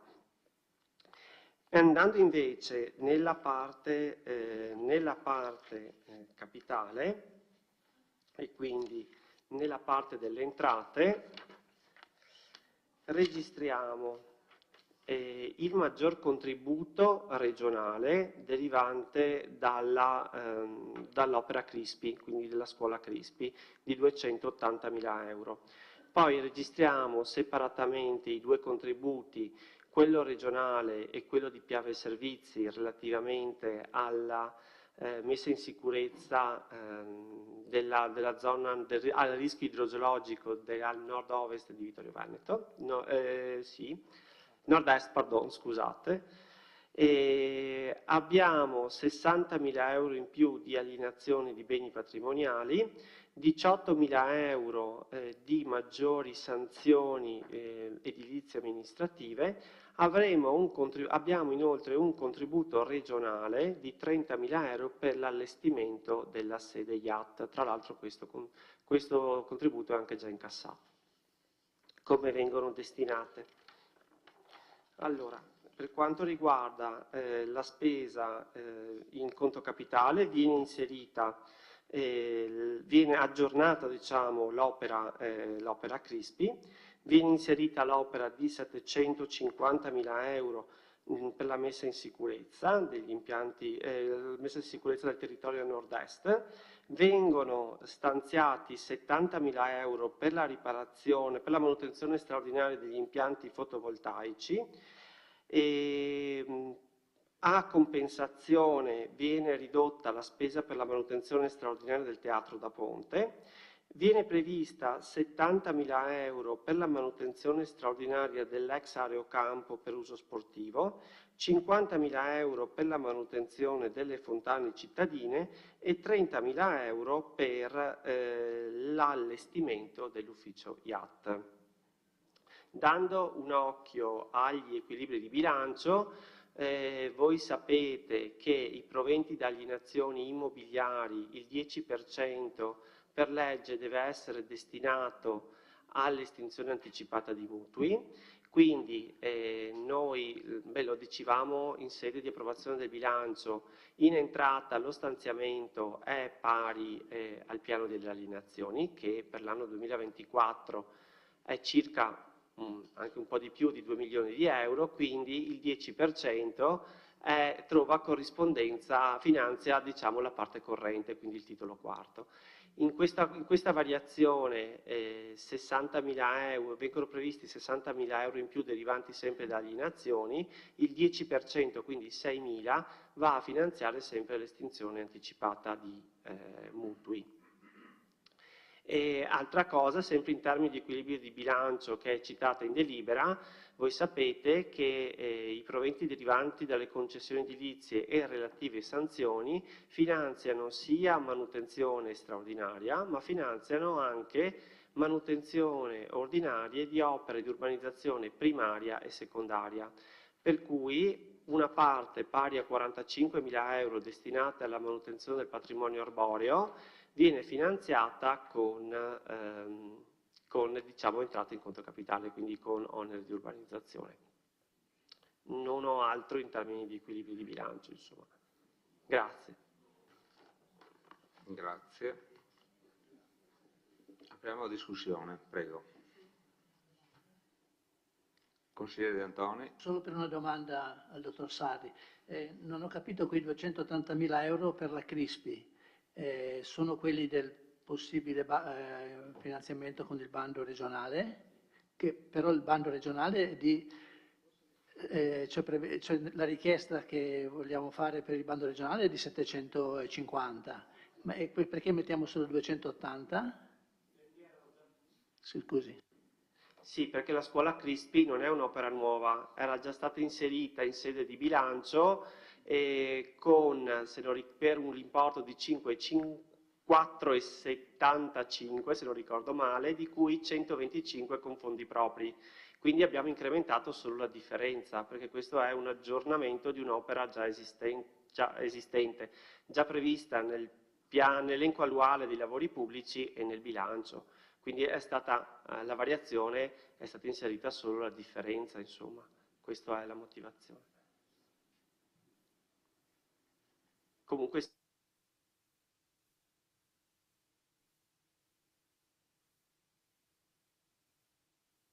interventi? Consigliere Donon. Grazie Presidente, buonasera. Il dottor Sarri ha citato una diminuzione, se non ho capito male, delle spese straordinarie per quanto riguarda la manutenzione straordinaria del Teatro da Ponte. Volevo capire rispetto alle indicazioni che erano emerse nelle due perizie, perché soprattutto uno parlava della necessità, mi pare abbastanza impellente, di alcuni lavori, se si riferiva a quelli o se rispetto a quelli poi è stato verificato che non sono necessari o sono procrastinabili, perché a fronte poi di una maggiore spesa corrente invece per quanto riguarda il concorso corale, cioè, siccome si può dire insomma, che è il più antico concorso ancora in vita corale nazionale e Vittorio si è sempre distinta, se il teatro diventa nostro, che almeno, come dire, che il teatro sia accogliente, ecco, visto che questo è un costo ovviamente, ma ritengo sia anche un grande privilegio. E poi se mi toglie una curiosità extra, come dire, domanda specifica, ho riflettuto su quanto lei ha detto rispetto al leasing e da un punto di vista teorico mi trovo d'accordo, la parte capitale va ovviamente da una parte e gli interessi dall'altra. Mi veniva in mente che, se però posso sbagliare, perché non sono esperto in materia, nel bilancio, fra virgolette, privatistico, va tutto in conto economico il leasing, non va diviso in due come fosse un mutuo. Era per capire da un punto di vista concettuale nel nostro bilancio invece come viene inserito. Grazie.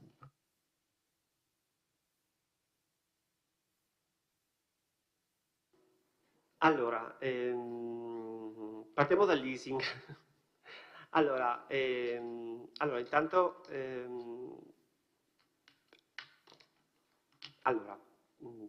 parto un po' da distante, nel senso che il nostro spartiacque è sempre il... sono d'accordo anche per quanto riguarda, intanto facciamo una premessa generale, anche per quanto riguarda il bilancio dell'ente locale, tutto il leasing va a conto economico, quindi nella nostra contabilità economico-patrimoniale il costo del leasing comunque finisce lì, insomma. Lo spartiacque è il 2015, anno di introduzione dell'armonizzazione contabile, nel senso che prima dell'anno 2015 la corretta contabilizzazione del leasing costruendo lasciava, diciamo, dei margini di discrezionalità, nel senso che c'erano delibere della Corte dei Conti che dicevano che non costituiva indebitamento e quindi tutta spesa corrente e non passava per il titolo quarto, mentre altre delibere diceva sì, costituisce indebitamento, eccetera, eccetera, eccetera, sostanzialmente. Questo per quanto riguarda il leasing costruendo. E con l'avvento della nuova armonizzazione contabile, il leasing costruendo di fatto costituisce indebitamento. Infatti mi sono preso la briga di andare a leggere i DUP di chi c'era prima di me e in effetti se leggiamo i DUP degli anni precedenti troviamo proprio scritto che il leasing dell'impianto fotovoltaico della zona industriale costituisce indebitamento e quindi bisognava, a mio avviso, bisognava correttamente iscriverlo come abbiamo fatto questa sera.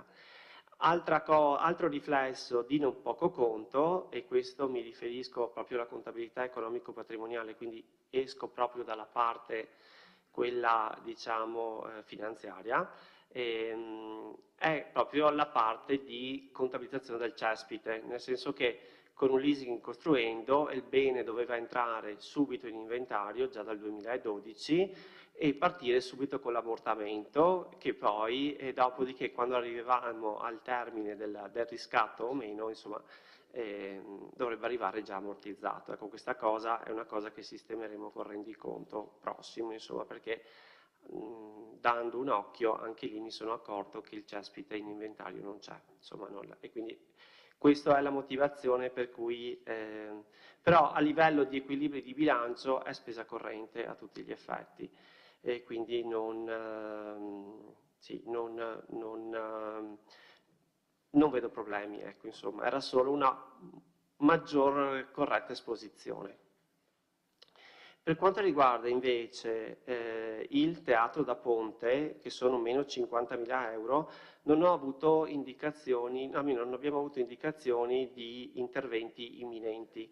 Quindi dovendo dare delle priorità e mi faccio portavoce dell'ingegner Curti in questo senso, però sicuramente penso non abbia problemi a confermarlo, era quello di mettere in pristino subito la manutenzione straordinaria dell'impianto fotovoltaico, insomma, che sono 70.000 euro. Quindi si è preferito spostare dalla manutenzione straordinaria, che non sembrava una cosa oggi per domani, rispetto alla messa in pristino dell'impianto fotovoltaico. E mi pare non ci sia altro, insomma. Bene, grazie. Altri interventi?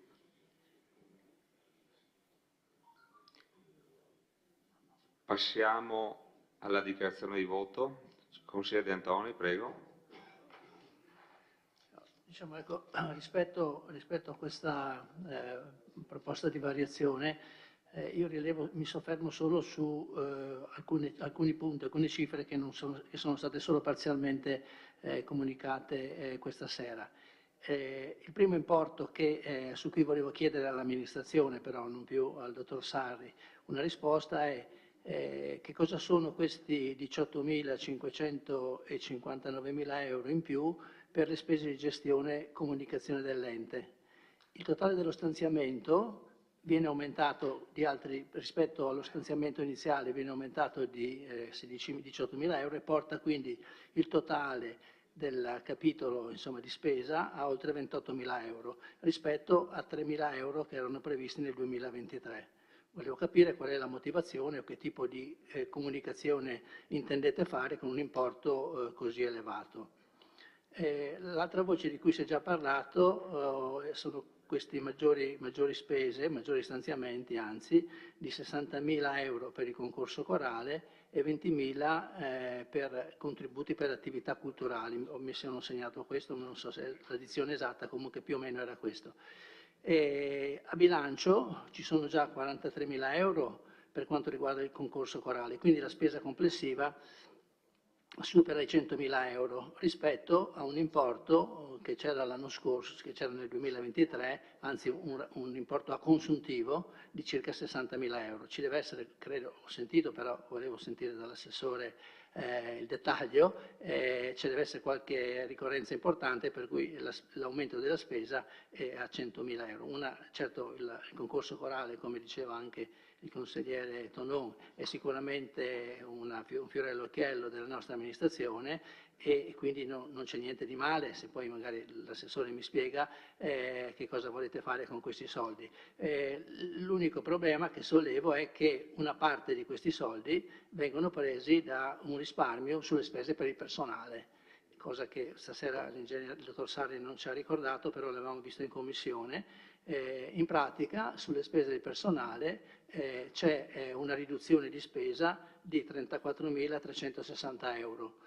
Ci è stato spiegato il motivo, c'è un concorso che è in corso che rispetto alle previsioni doveva consentire l'assunzione di alcuni dipendenti all'inizio dell'anno, il concorso si sta protraendo e quindi le spese necessarie per coprire queste assunzioni diminuiscono. Ma l'osservazione che faccio, che avevo fatto anche nel Consiglio Comunale in cui abbiamo approvato il bilancio, riduciamo ulteriormente le spese per il personale. Perché rinunciare a queste spese per altre cose quando questi soldi potevano essere benissimo impiegati per assumere anziché 3 vigili, assumerne 4? Oppure invece che i 3D di cui si parla per il concorso che sta andando avanti, se ne potevano assumere anche 4, perché poi abbiamo detto, l'ha ricordato anche l'assessore del bilancio, quest'anno è un anno difficile, però il prossimo anno avremo più disponibilità e quindi investire nelle assunzioni già quest'anno poteva essere un aspetto importante, perché la conclusione, riduzione degli stanziamenti di 300.000 euro sul bilancio 2024, l'abbiamo visto nella delibera di approvazione del bilancio, altri 34.000 euro oggi, viene da concludere che non abbiamo bisogno di personale, cosa che anche il sindaco comunque ha sottolineato quando ha parlato delle opere pubbliche, ha segnalato anche le difficoltà ad avere personale preparato, ad avere personale e mi sembra, ecco, anche leggendo i giornali e sentendo le osservazioni che fanno anche gli assessori, sì, di personale abbiamo bisogno. Non riesco a capire questa riduzione di stanziamenti. Davvero, assessore Caldarte, mi spiegherà come anche lei può accettare che queste risorse che erano del personale, già ridotte rispetto a quelle che potevano essere messe in base alle vigenti normative, vengono ulteriormente ridotto. Vuol dire allora che il personale in servizio è sufficiente. Mi piacerebbe guardare negli occhi anche il segretario che non può dirmi niente, che il personale è sufficiente per tutte le esigenze che abbiamo, non c'è bisogno di personale. Abbiamo rinunciato a mettere 300.000 euro a dicembre, rinunciamo a 34.360 euro oggi. Mi darete una risposta. Un'altra osservazione che volevo fare è sulle maggiori spese in conto capitale. Mi soffermo, assessore al bilancio e allo sport, su questi 70.000 euro per la manutenzione straordinaria dell'aerocampo ad uso sportivo. Non discuto l'idea di mettere a disposizione di almeno 2 associazioni sportive, una che, insomma, almeno una che diciamo, fa calcio, l'altra che fa rugby, almeno per 2 associazioni sportive, di mettere a disposizione in qualche modo degli spazi per poter praticare questo sport. Però è diciamo, la fretta con cui, almeno secondo la mia opinione, la fretta con cui portiamo avanti questa iniziativa. Un'iniziativa che non è stata tanto ponderata. Io ho sentito che avete parlato anche con le associazioni sportive che ci sono giù a San Giacomo per trovare una soluzione. Però mi sembra che investire 70.000 euro senza avere un quadro complessivo della situazione, senza soprattutto sapere, se non lo sapete già, mi dirà lei, Assessore, senza sapere quali saranno poi gli oneri e le opere da realizzare, perché una cosa è portare, semplificando, insomma, i tubi dell'acqua e la luce e l'energia elettrica ai bordi dell'aerocampo. Una cosa è allestire poi i terreni per poter praticare gli sport di cui abbiamo parlato. Cioè, mi sembra che sia una cosa su cui si poteva un attimo aspettare, un po' riflettere. È un'iniziativa, da quello che ho sentito, che non è stata ancora completamente condivisa con le associazioni e che come idea è utile, ma dovrebbe essere, secondo me, ragionato un po'. Cerchiamo di evitare anche quello che è stato fatto anche sulla caserma Gotti, cioè abbiamo speso qualche euro, ad esempio, per tentare di sistemare il campo per il rugby.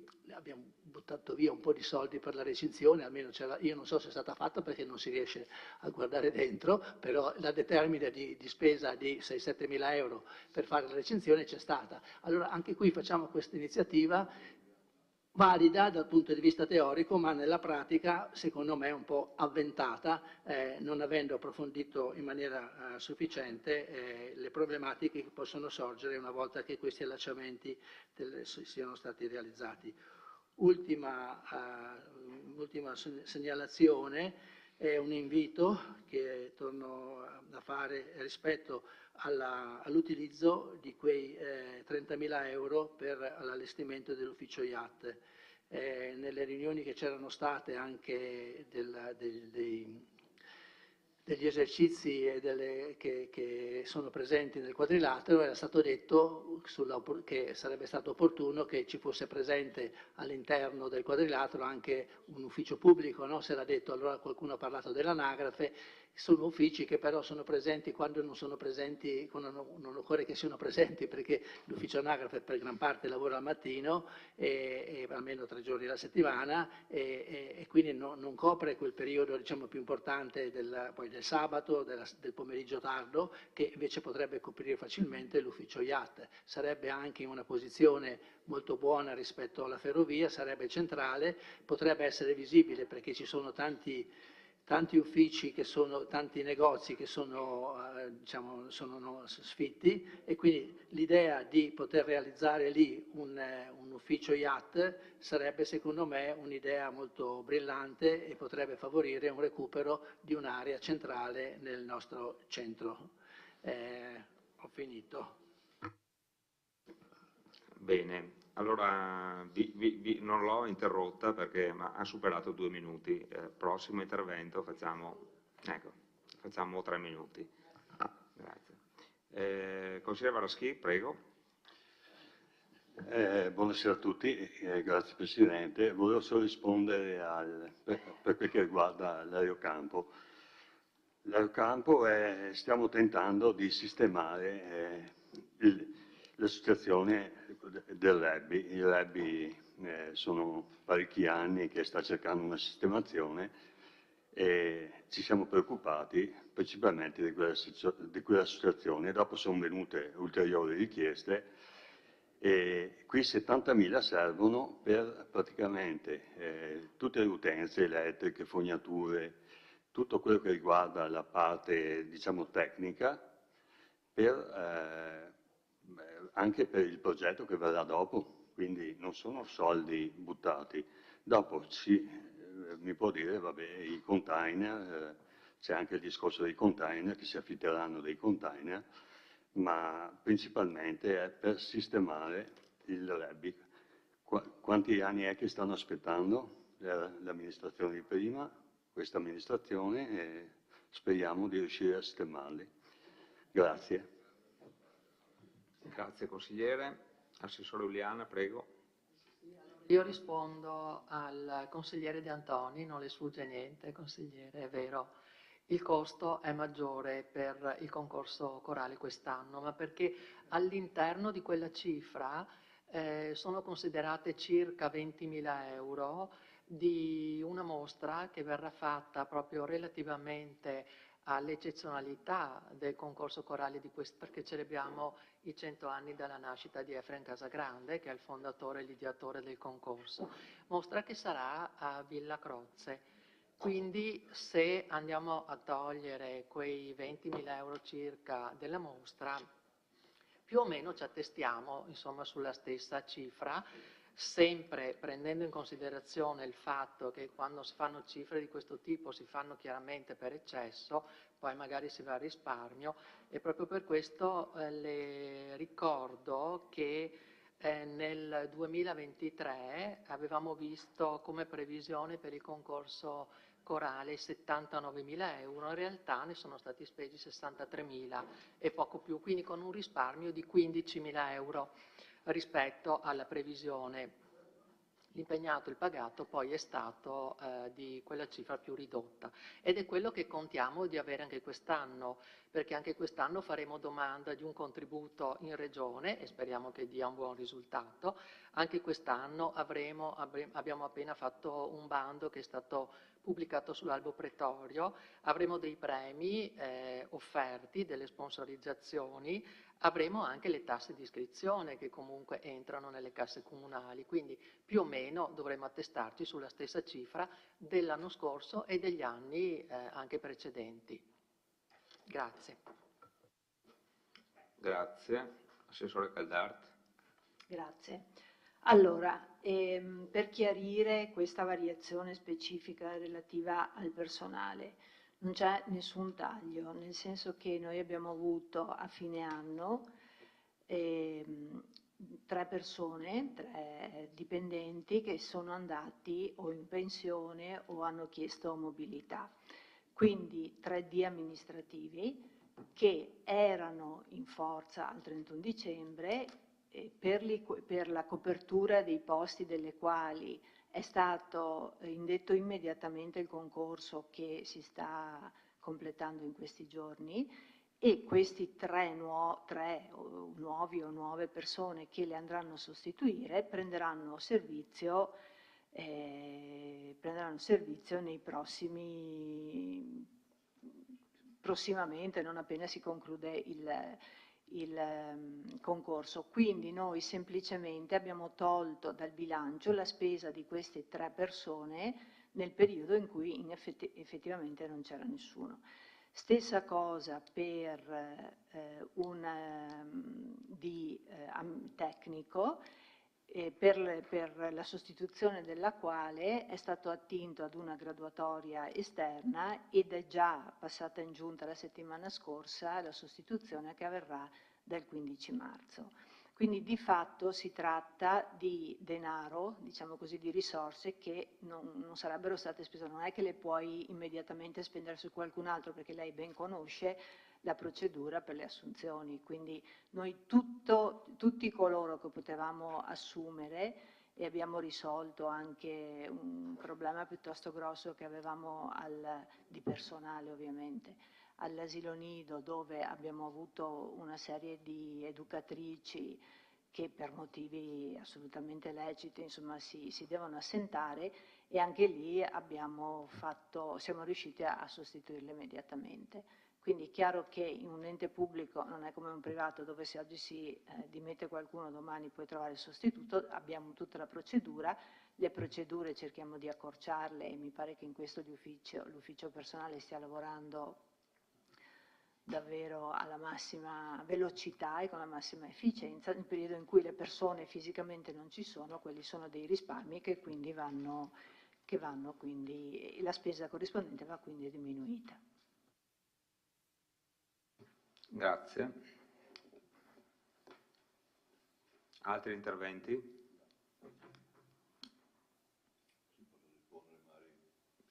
Prego, Sindaco. Allora, provo a rispondere alla questione IAT. Beh, innanzitutto quei 30.000 euro là, tutto nasce da un intervento della Regione che ha pensato di dare un'immagine coordinata fra i 3 IAT della zona UNESCO di Valdobbiadene, Conegliano e Vittorio Veneto. Esattamente Conegliano e Vittorio Veneto sono già stati finanziati ed eseguiti.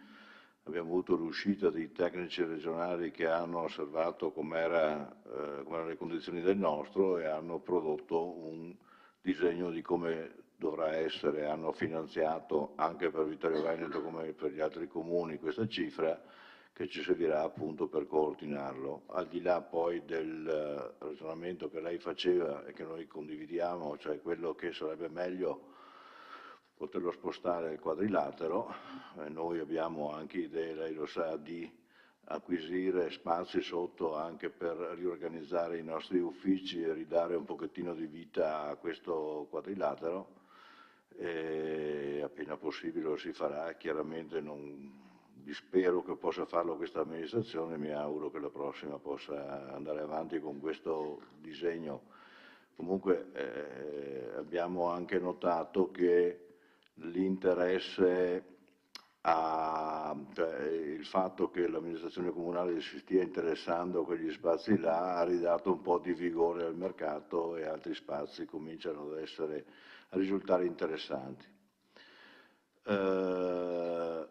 Circa la comunicazione e quei 18.000 euro là, ecco, l'amministrazione ritiene che bisogna strutturarsi un pochettino meglio nella comunicazione verso la città, verso l'esterno, e quindi abbiamo pensato di incaricare professionisti a seguirci su questo capitolo.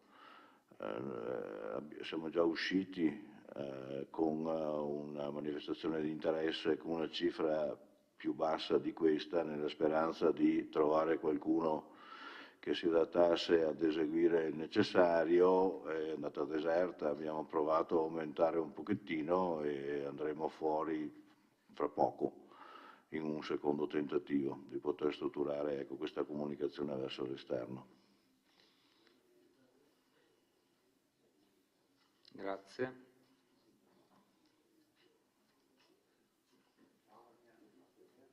Altri interventi? Altrimenti passiamo alla De Bastiani, consigliere De Bastiani, prego. Sì, a proposito della comunicazione, domanda chiedo, non abbiamo già uno addetto alla comunicazione, adesso non mi ricordo il nome, ma comunque che ha l'incarico di, dopo mi risponde, aggiungo altre cose. Mi sembrava che ci fosse già una persona incaricata alla comunicazione. Mi sembra che sia più, cioè per un comune come Vittorio Veneto, un addetto alla comunicazione, penso che insomma, ne abbia da fare. Non vedo la necessità di un'altra persona, dopo mi spiegherete magari i motivi. Sui 35.000 euro dello IAT, anch'io ho pensato che forse sarebbe l'occasione per approfittare di questa spesa per riconsiderare il posizionamento di quell'ufficio, che a mio avviso starebbe bene dove c'era la vecchia azienda di soggiorno.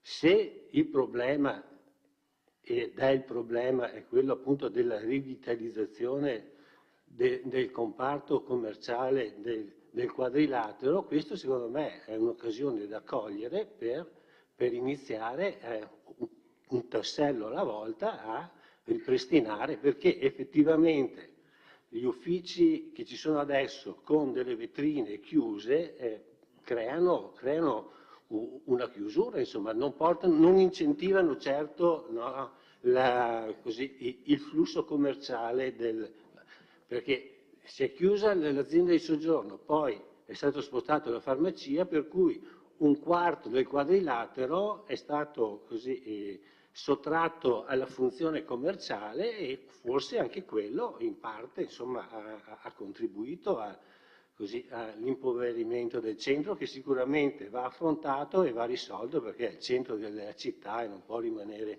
in queste condizioni. Volevo fare, approfitto perché si è parlato di questi soldi per il concorso corale e ho preso adesso che 20.000 euro sono destinati a una mostra per il maestro Efrem Casagrande. Il maestro li merita tutti questo investimento per quello che ha fatto, per quello che è stato e per insomma, il lustro che ha portato alla città. Il mio dubbio è sul fatto della mostra, che non sapevo che c'era questo progetto e così mi allargo un attimo a delle considerazioni sulle mostre e soprattutto sulle mostre di Villa Croz, perché bene fare una mostra per il maestro Efrem Casagrande, ma ci vorrebbe anche che queste mostre fossero visitate. Se adesso noi andiamo a analizzare le mostre passate, se prendiamo dati alla mano che ci vengono forniti dagli uffici, per esempio la mostra su Murrer, che è stata fatta l'anno scorso, una bella mostra, ha creato un effetto molto strano, particolare, che andrebbe indagato. Generalmente le mostre sono fatte per portare visitatori in città, 1.000, 2.000, 10.000, beati 10.000 visitatori con le mostre di Conegliano le fa sempre. A Vittorio abbiamo un strano fenomeno, che le mostre Villa Croz fanno diminuire i visitatori al museo di Villa Croz. Dati alla mano, confrontato lo stesso periodo dell'anno precedente e dell'anno in cui è stata fatta la mostra, nei mesi della mostra i visitatori calano. E allora questo secondo me è un problema che va studiato, approfondito e evitiamo che anche la mostra per il maestro Efrem Casagrande procuri questo malaugurato effetto di diminuzione dei visitatori al museo.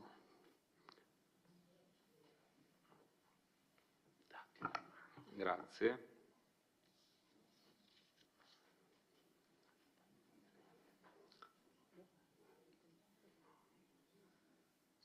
Sindaco. Sì, ripeto il concetto di prima, anche l'amministrazione è interessata ad ampliare la propria presenza al piano terra del quadrilatero. È una cosa che passa per l'acquisizione. Adesso se la Regione ci dà i 30.000 euro per adeguare in modo coordinato lo IAT, con quella cifra si riesce sì e no a completare, a cambiare lo IAT attuale per riportarlo agli standard richiesti. Non sono certamente sufficienti per acquisire nuovi spazi e per adattarli e per il costo. Mi riferivo a spazi che sono già di proprietà del comune. Quali? Ma sono utilizzati. Microfono. Oh, ci servono altri spazi, naturalmente. Relativamente al discorso comunicazione, anche lei dicendo che le capacità, le potenzialità dei turisti, dei visitatori delle mostre sono quelle per cui c'è del cannibalismo fra un museo e una mostra, le potenzialità sono quelle, l'unico modo per provare ad aumentarle è proprio quello della comunicazione, per esempio. Quindi la comunicazione è importante per informare urbi e torbi delle cose nostre che facciamo. Abbiamo una persona che è giornalista e che attualmente svolge la sua funzione di comunicazione grosso modo facendo i comunicati stampa, che gli vengono richiesti, le sue potenzialità non vanno al di sopra dei comunicati stampa, non c'è proprio il tempo materiale, anzi gli pesano anche un po'. Quindi per poter avere una comunicazione più strutturata, più efficace, più adeguata alle necessità moderne di un'amministrazione, occorre che qualcuno lo faccia professionalmente. Lo riteniamo utile, anzi indispensabile, per cui procediamo in questo senso. Consigliere Dus. Sì, buonasera. Vorrei chiedere al Sindaco, perché faccio un po' fatica a comprendere che per 5 anni non si è sentita l'esigenza di implementare la comunicazione dell'amministrazione e a 4 mesi dal voto invece emerge come impellente questa esigenza. Può far nascere anche qualche altro sospetto da parte di chi sta seduto da questi banchi, nel senso che non si capisce se questa cosa qui può essere funzionale forse ad altro piuttosto che ad implementare la comunicazione per avere più turisti a Vittorio Veneto a 4 mesi dalle elezioni, e per 5 anni invece questa esigenza è venuta meno. Non lo so, domando, per 5 anni questa esigenza non c'era? Ci siamo accorti adesso che avevamo bisogno di implementare la comunicazione? Riguarderà la prossima amministrazione. Ma il bando l'avete fatto voi adesso? No, non l'avete fatto? Mi risponda, grazie. Consigliere Casagrande. Sì, buonasera a tutti. No, volevo solo ricordare che il primo anno, se non sbaglio anche il secondo, abbiamo fatto 2 bandi sulla comunicazione e ritengo che abbia funzionato molto bene il primo anno e il secondo con l'inizio con la pandemia. Poi non è stato rinnovato, sono state fatte scelte diverse, però i primi 2 anni c'è stato e funzionava anche bene. Anzi, mi ricordo che è stato di supporto, per esempio, gli interventi sulla ferrovia che avevano chiuso i passaggi a livello, cioè c'era un contatto diretto con i cittadini non solo a livello di stampa, ma anche a livello di comunicazioni in diversi formati, sia digitali che non. Si è scelto poi di proseguire in maniera diversa, di investire sull'applicazione del turismo. Oggi si investe su una figura che possa dare più seguito a questa attività sicuramente fondamentale. Poi si poteva far di più, far di meno, insomma, questo comunque non è che non si sia fatto niente, almeno i primi 2 anni. Poi per necessità anche di Covid gli investimenti sono andati in altro e abbiamo avuto una comunicazione monodirezionale purtroppo. Il turismo e tutto l'annesso e connesso non sono stati forse gli anni migliori per poterlo sviluppare e ora ci si è concentrati in altro, però qualcosa è stato fatto, seppur poco è stato fatto, giusto per memoria. Grazie.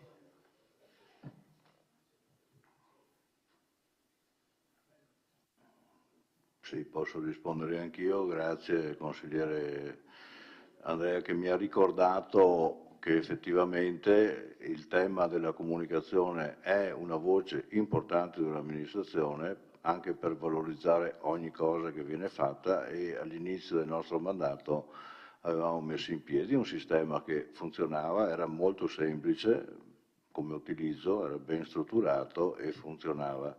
Dopodiché effettivamente Covid e cose, il cose è stato disperso, ma comunque lei consigliere ha la facoltà di girare per i nostri uffici e può andarsi ad informare che è molto tempo che si cerca di implementare ancora il nostro sistema di comunicazione.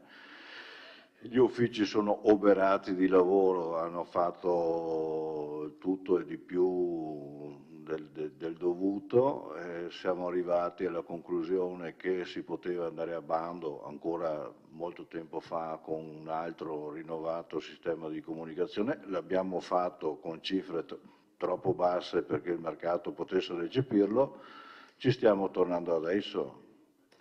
Ci saranno le elezioni, il sistema di comunicazione comunicherà le cose da comunicare, no?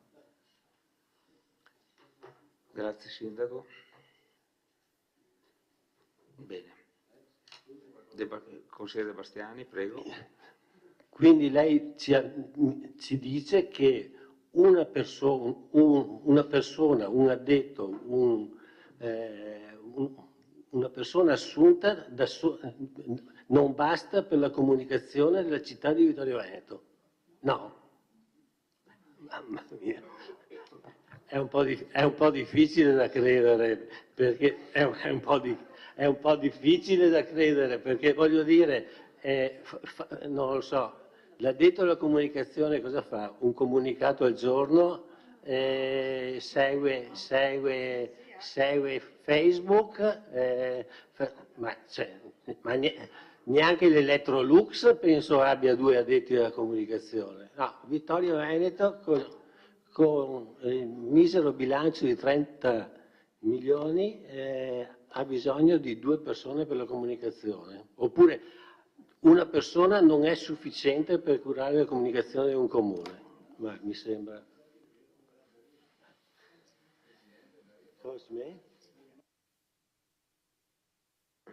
Consigliere, guardi che si può tentare di capire le cose anche al volo, Quello che è l'unico in grado di fare della comunicazione sta facendo un altro mestiere, è curatore del museo e sta facendo altri lavori, non può farne 2, per cui per la comunicazione abbiamo dovuto. È chiaro che se l'avessimo avuto libero, che altro non aveva da fare, è chiaro che lui doveva farlo, ma fa un altro mestiere, l'ha capito? L'hanno capito tutti, sa, qua dentro.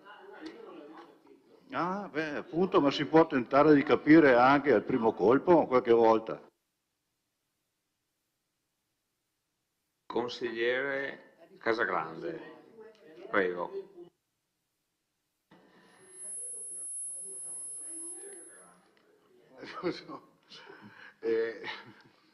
Non voglio accendere un dibattito e far perdere tempo ulteriore con battute sul tema, però onestamente se avessi potuto, diciamo, in un mondo idilliaco decidere io direttamente quanto mettere in comunicazione, penso che la cifra e il personale sarebbe stato ben un multiplo di quello di cui oggi stiamo parlando. Anzi, quella volta il budget è stato abbastanza risicato, ma è stato effettivo. Poi, per 1000 motivi, non si è investito a sufficienza per via principalmente del Covid, ok? Ma se io dovessi pensare a Vittorio Veneto come città che ha una certa visibilità, sono il primo sostenitore della comunicazione e ritengo che non solo a livello di personale interno, ma anche di incarichi esterni, perché tu puoi fare quello che vuoi, ma se non lo comunichi non lo valorizzi. Recrimino che magari sia mancata anche da parte di qualche assessore che ha fatto ottime attività, ma che magari non l'ha comunicato attraverso appunto la comunicazione o il marketing. Qualche altro assessore l'ha saputo fare molto bene, in particolare il nostro assessore donne, Antonella, e questo sicuramente è il mezzo migliore per far capire, essere vicino ai cittadini sulle attività che si portano avanti. Spererei che se dovessi ritrovarmi in una futura amministrazione di poter dedicare ancora più risorse, so che lei non è d'accordo e non condivide, ma guardi, mi creda che puoi fare quanti lavori vuoi, ma se poi non li valorizzi non riesci neanche a far capire il valore di quello che fai, e Vittorio merita sicuramente molto di più anche in questo. Onore di cronaca. Grazie consigliere. Assessore Uliana, prego. C'è meraviglia molto che si scopra questa sera che ci sono 2 conservatori, non curatori, conservatori per i musei. Sono 2 che si occupano quindi dei musei e uno di questi 2 che è iscritto all'albo dei giornalisti è quindi titolato a curare anche il nostro ufficio stampa. Questo nostro dipendente, tra l'altro, si occupa anche della biblioteca, quindi è già impegnato su altri fronti.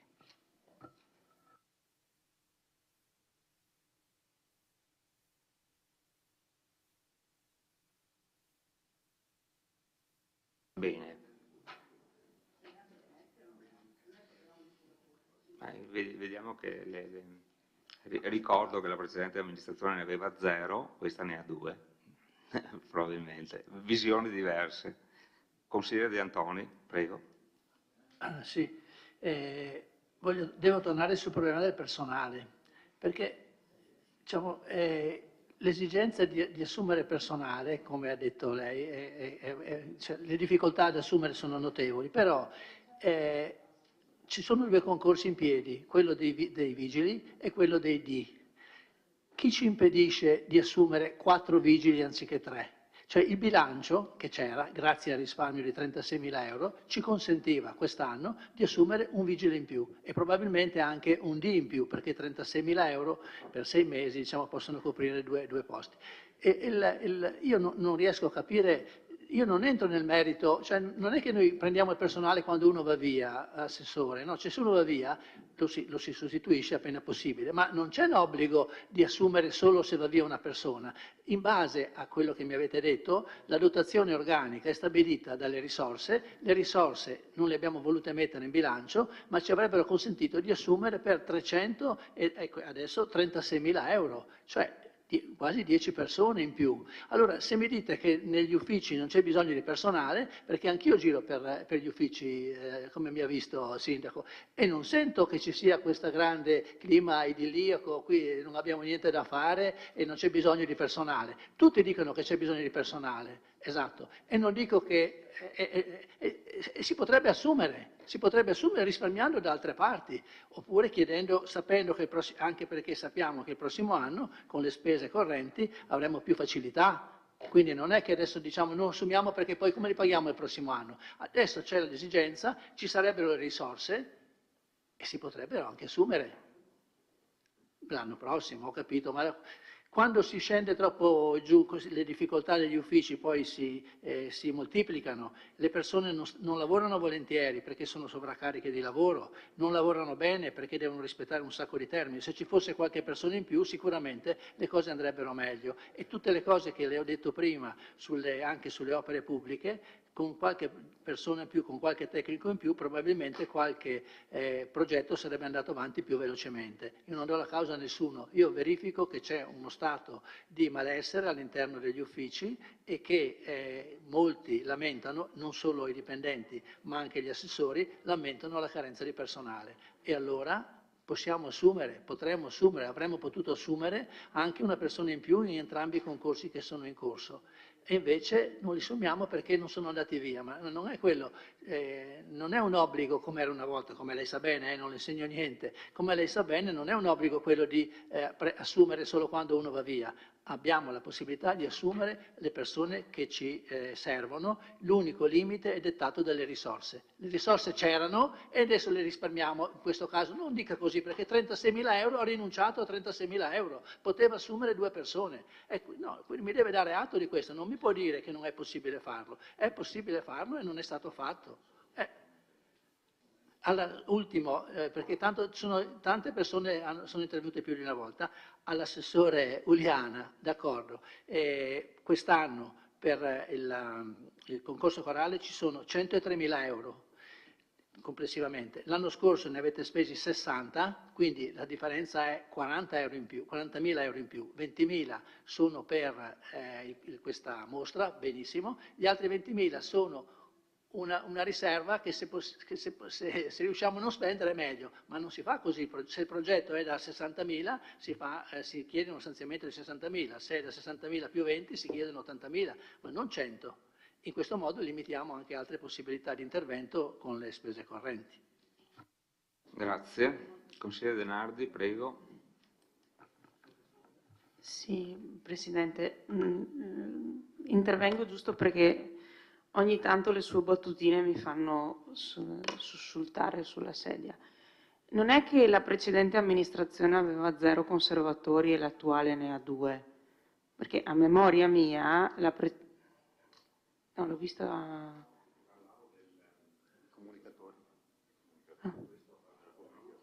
No, l'ufficio l'ha detto stampa, c'era anche la precedente amministrazione. Sì. Vabbè, comunque non... No, allora è ancora meglio chiarirla. Il dottor Gambarotto è stato inserito nell'organico di questo comune dalla precedente amministrazione. lo può chiedere tranquillamente a quella che è seduta non un posto alla sua sinistra, ma due, visto che era assessore alla cultura anche nel precedente amministrazione. Mi ricordo che un certo periodo eravamo rimasti Sì, ma lei sta parlando ha detto la precedente ne aveva 0. Il dottor Gambarotto, attuale addetto dell'ufficio stampa del Comune di Vittorio Veneto, è stato incardinato in tale ufficio, non ricordo se esattamente alla fine del 2017, nell'autunno, o nell'inverno. Quindi forse è meglio che si informi prima di dire corbellerie e fare battutine. Non mi ricordavo che un certo periodo. Invece c'è qualcuno che non ha l'Alzheimer e si ricorda. E invece io neanche, ma comunque andiamo avanti. Assessore, prego. Allora, mi chiamo Antonella Uliana, sono assessore e non quella. Poi, riferendomi a quanto da lei richiesto, sì, ma come le dicevo prima, quei circa 20.000 euro che dovrebbero eventualmente, stiamo parlando del concorso corale, che dovrebbero eventualmente rimanere, sono quelli che probabilmente ci entreranno perché, come le avevo spiegato, faremo anzi, perché è appena stato aperto adesso un bando per poter avere un contributo dalla Regione, è stato aperto un bando per ricevere finanziamenti e sponsorizzazioni, quindi ipotizziamo che più o meno ci avvicineremo a quella cifra. Non lo possiamo sapere ora, ma come lei ben sa, a bilancio vanno comunque messi. Consigliere Bagliana. Allora, io condivido la questione dell'importanza della comunicazione e assolutamente sono d'accordo che è importante per un comune avere una comunicazione istituzionale molto capace, in modo da arrivare anche a servire i cittadini per le varie comunicazioni, per vari servizi che il comune può dare. Detto questo, trovo strano anch'io. Questa sera abbiamo appurato che il dottor Gambarotto, cioè il responsabile della comunicazione, non fa solo quello, fa anche il curatore dei musei, immagino del Museo della Battaglia, e segue anche la biblioteca. Però secondo me è qua il punto, l'aspetto organizzativo. Adesso io non so se nella precedente amministrazione il responsabile della comunicazione faceva anche il curatore dei musei, però non capisco come la città di Vittorio Veneto abbia 2 curatori di musei distinti, quando Venezia, musei civici, ne ha 1. Cioè, potrebbe un po' aggiornarmi rispetto a questo, nel senso che secondo me, da un punto di vista organizzativo, ma la pongo anche per razionalizzare il lavoro all'interno della macchina amministrativa, perché non penso che abbiamo così tanti musei da avere necessità di avere più curatori. Dopo può esserci delle specificità di una cosa rispetto all'altra, però mi sembra un po' strana questa cosa. Ecco, grazie. Guardate, non si possono fare botta e risposta, quindi io la chiuderei qua, visto che... Allora, ultima risposta, quindi gli interventi poi, prego, perché sennò... No, vabbè, però un curatore. Prego. Allora, ribadisco che non parliamo di curatori, la figura del curatore è un'altra figura. Conservatore è diverso, che non è direttore. Quindi lei mi parla di Venezia, parliamo di un direttore, qui non c'è nessun direttore. Una volta, se vogliamo andare a vedere, c'era un direttore dei musei, che ora non c'è più, sostituito da 2 curatori che si occupano di musei completamente diversi. E allora io, siccome qui stiamo chiudendo, perché mi viene data anche fretta, non mi metto a spiegarle, ma lo farò molto volentieri, su quali sono le competenze di un conservatore di un museo, quali sono invece quelle di un curatore e quelle di un direttore del museo.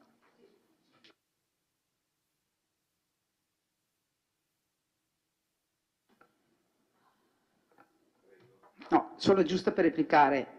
Ho capito la differenza. Il problema che mi pongo, il conservatore dei musei di Vittorio Veneto non può essere uno, cioè sono diversi, ho capito le specificità, ma mi chiedo che insomma i musei, il Museo della Battaglia, i musei di Serravalle, dal mio punto di vista potrebbero rientrare e essere responsabile e conservatore da un'unica persona. Questa la pongo solo come questione di eventualmente razionalizzazione degli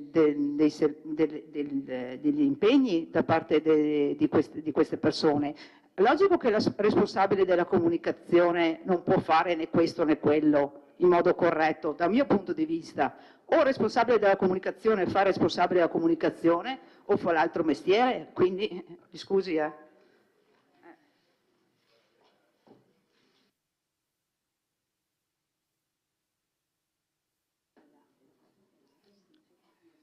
Passiamo in, non vedo prenotazioni, passiamo in consigliere Nardi, prego. Sì, no, prima avevo dimenticato un pezzo. Direi solo al sindaco, al di là del fatto che il ragionamento sulla comunicazione per una mostra è un pochino più complesso di un ufficio stampa, è un concetto un po' più ampio, cioè non c'è solo l'attività di ufficio stampa. Detto questo, la frase rivolta al collega De Bastiani sul fatto che la comunicazione serve per far arrivare gente in mostra è fondamentale e essenziale, ma non è, contrariamente a quello che ha detto lei, l'unico elemento, perché se la mostra fa schifo può comunicare spendendo anche 6 milioni di euro, si diffonde la voce che la mostra fa schifo e non ci va nessuno, già viste nel mondo queste scene, non serve, è un elemento importante, ma è un elemento tra tantissimi altri elementi che contribuiscono al successo di una mostra, ricordiamocelo questo, e il fatto che sia bella o brutta a sua volta è un elemento fra tanti elementi, viene in mente come la gente la percepisce rispetto nel territorio soprattutto, la concomitanza anche con altri eventi, perché capita anche che ci si ritrovi con mostre che si fanno concorrenza spietata l'un l'altro. A Vittorio non credo sia mai successo, ma questi sono ovviamente ragionamenti in generale, non sullo specifico di una mostra, per cui ridurre banalmente la necessità di investire in comunicazione perché se no, come dice lei, la gente non va alle mostre, insomma, è molto anche, molto anche.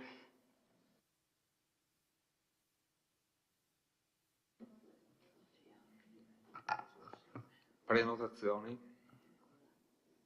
Basta. Passiamo alla dichiarazione di voto. Prego, dichiarazione di voto, consigliere De Antoni. Io annuncio il mio voto contrario all'approvazione di questo documento, in quanto ancora una volta non si utilizzano tutte le risorse disponibili per coprire le esigenze di personale nei nostri uffici.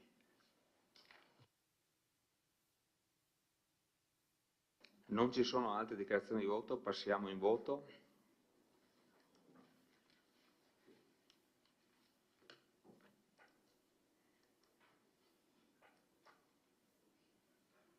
Votate.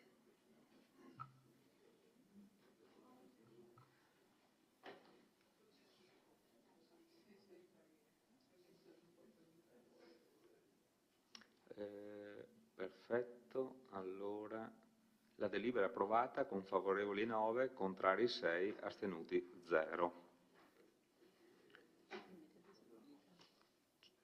Votiamo ora per l'immediata eseguibilità.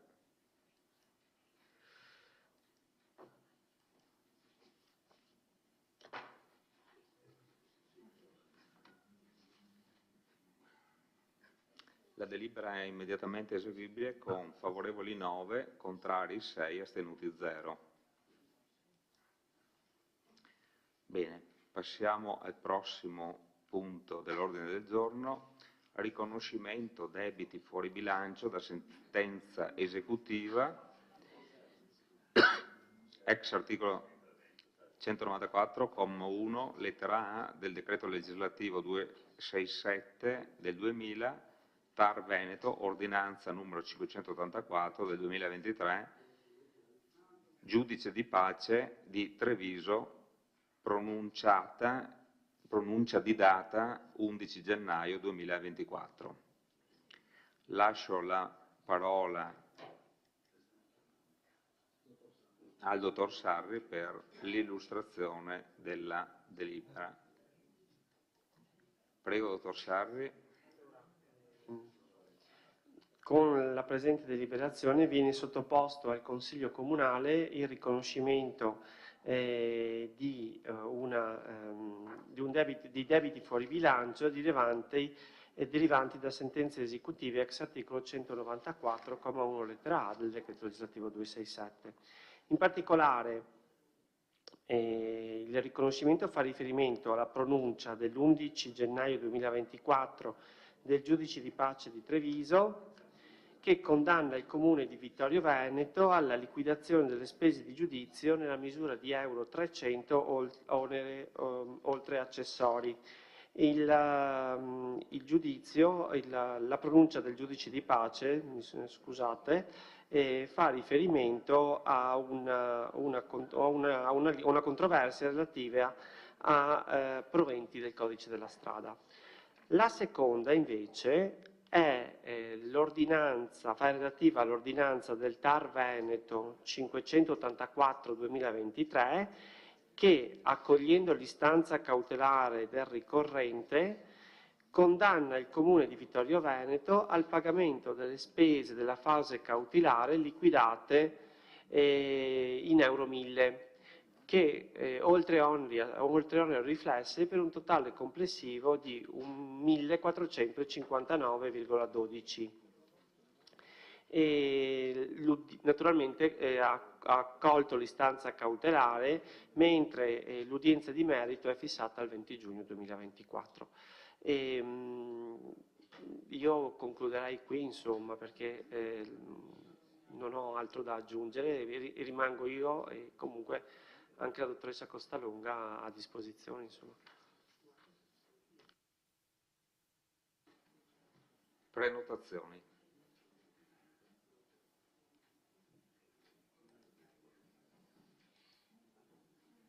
Consigliere De Antoni. Sì, niente da dire sulla delibera, è un atto dovuto e non c'è da fare nessuna considerazione, se non che con questa delibera prendiamo atto che dobbiamo pagare le spese della fase cautelare del ricorso al TAR dell'azienda che ha realizzato i campi da padel. È una cosa che è difficile da superare, quanto è successo in quell'occasione. Non so se vi ricordate, eravamo a settembre e da un lato il Consiglio Comunale, nonostante le nostre continue richieste di rinviare l'argomento, il Consiglio Comunale riconosce l'interesse pubblico della struttura e il giorno dopo, anzi 3 giorni dopo, gli uffici fanno prima un sopralluogo e poi avviano il procedimento finalizzato alla verifica della legittimità dell'opera e quindi ne ordinano la demolizione. Su questo chiaramente l'azienda interessata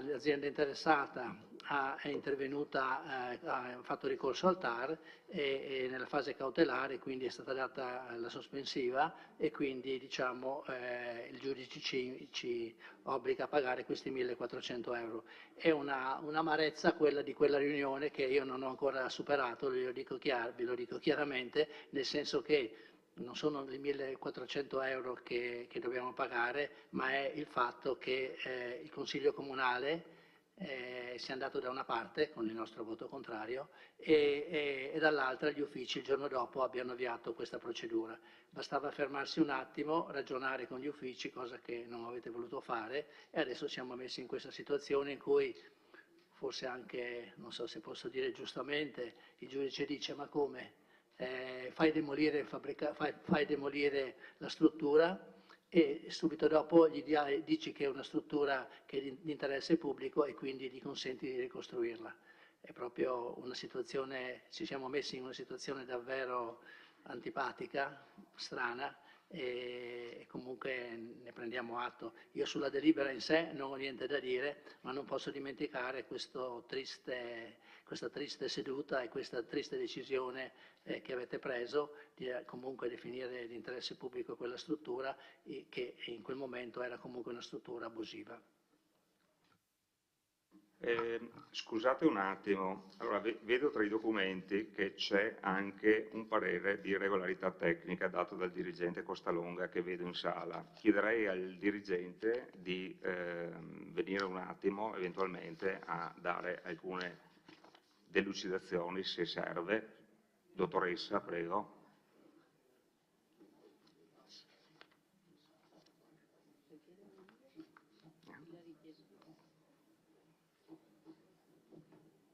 Vediamo se c'è qualcosa da aggiungere. Dopo le dico. Ecco, dottoressa Costalonga è la responsabile dell'ufficio, le chiedo eventualmente se ha qualcosa da aggiungere al...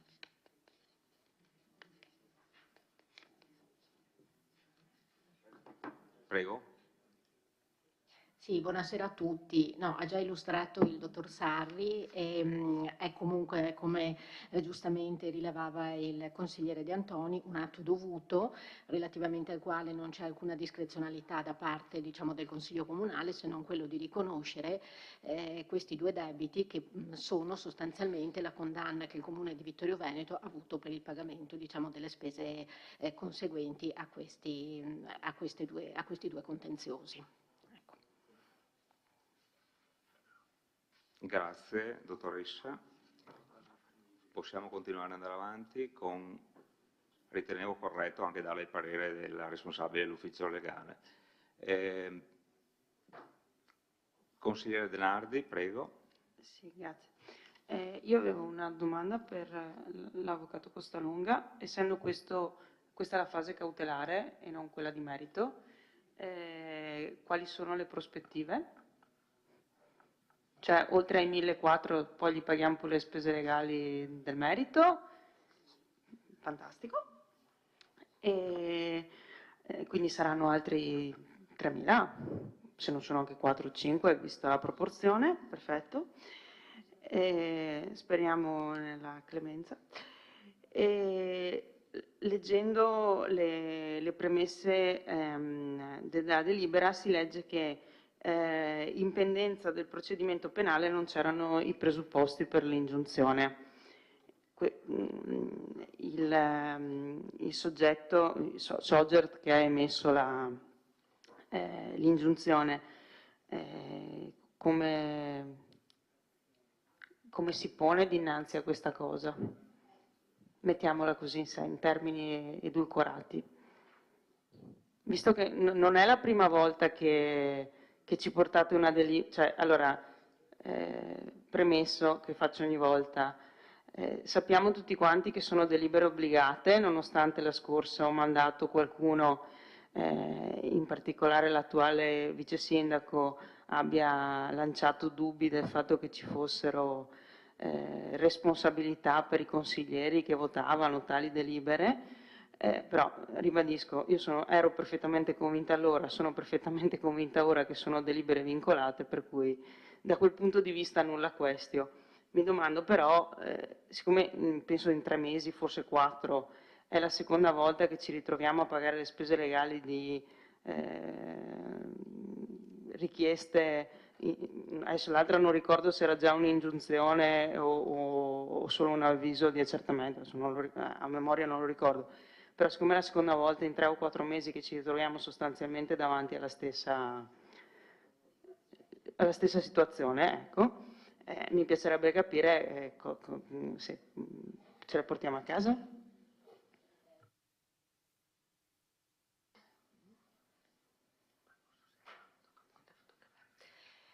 Consigliere, valuteremo diciamo, come ufficio legale se ci sono eventualmente diciamo, i presupposti per poter fare un'azione diciamo, di rivalsa nei confronti di questa società. Ecco, lo valuteremo perché ci avevamo anche pensato e comunque vediamo se ci sono i presupposti.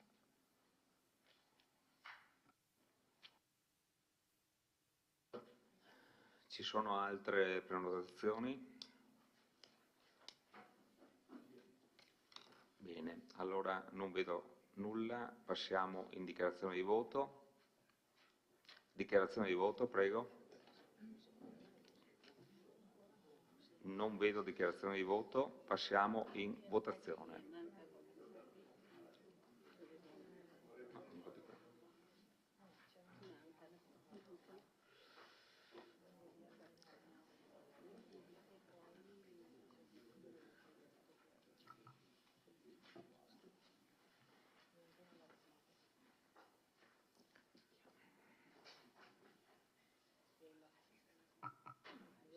Bene, la delibera è approvata con favorevoli 15, contrari 0, astenuti 0.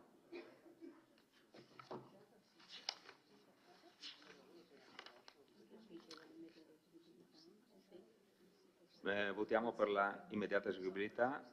Prego.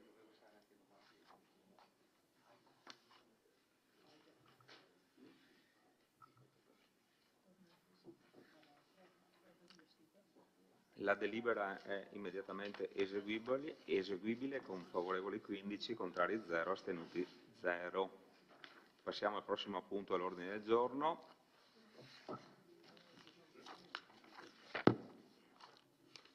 Variante numero 69, il PRG per la riclassificazione di area lungo via Menarè. Approvazione. Sì. La penultima, grazie.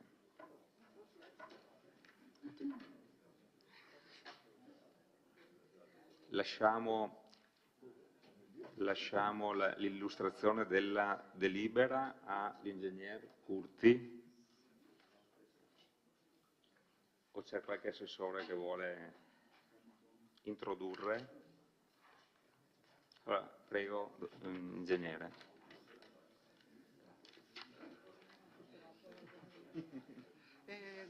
Chiedo scusa, il collega vi sta consegnando la stampa della proposta di delibera e della proposta di norme tecniche.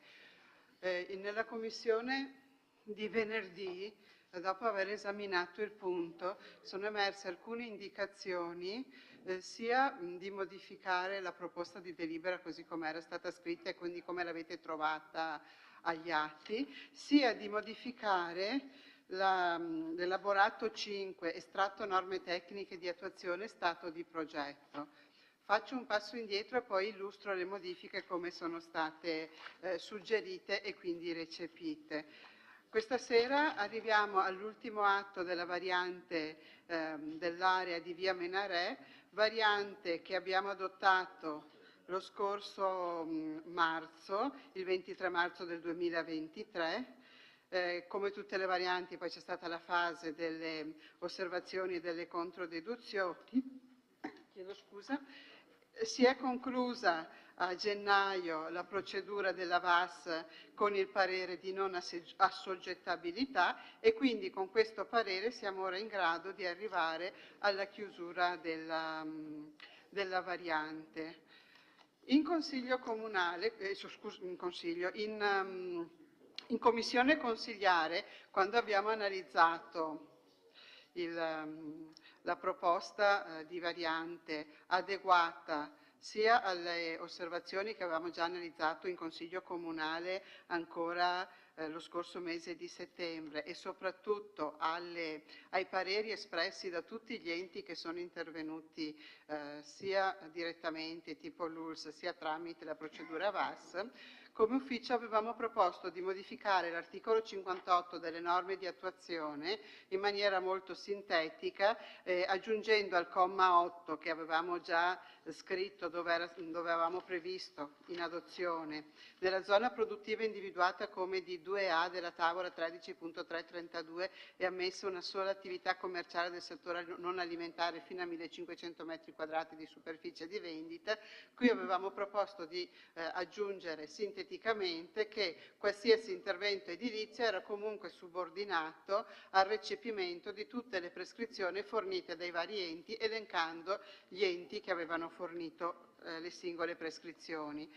In commissione invece si è ritenuto più corretto riportare per esteso tutte le prescrizioni impartite dagli enti. Quindi nella stampa che vi è stata fornita, l'elaborato 5, se voi andate all'ultimo comma, che è il comma 8, trovate la parte scritta in rosso, che era la parte che avevamo adottato, e successivamente, anziché dire l'intervento edilizio dovrà rispettare tutte le prescrizioni e raccomandazioni contenute, eccetera, eccetera, eccetera, aggiungiamo per esteso tutte le raccomandazioni. Quindi vedete come diventa circa una pagina e mezzo. Se volete ne diamo lettura, altrimenti l'ho stampato così ognuno se lo legge, perché non è propriamente una lettura amena, è lungo. Detto questo, poi invece si era fatta un'osservazione su come era impostata la delibera, suggerendo di spostare, lo vedete in rosso, l'adozione del PAT nella prima parte delle premesse, questo per, correttamente, nel senso che comunque l'importanza di aver adottato il PAT non era proprio, ma c'è stata una variantina e quindi era stato suggerito di metterlo all'inizio e questo l'abbiamo recepito senza anzi. E dopodiché abbiamo proposto di modificare il terzo punto del deliberato, dove nella proposta iniziale nostra si dava mandato al dirigente di adeguare le norme ai vari pareri. A questo punto, avendo già adeguato la norma che vi abbiamo proposto questa sera, il suggerimento è di prendere atto della modifica apportata dall'ufficio all'articolo 58 delle vigenti norme tecniche di attuazione in recepimento dei contenuti delle prescrizioni e raccomandazioni contenute nei pareri degli enti, e poi c'è l'elenco di tutti gli enti, cosa che era già presente nella precedente delibera. Ecco, queste sono le due modifiche che sono state apportate alla proposta di delibera e la modifica che è stata apportata alla documentazione che era già stata depositata della variante.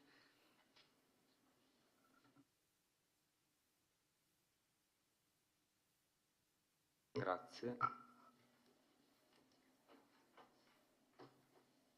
Prenotazioni.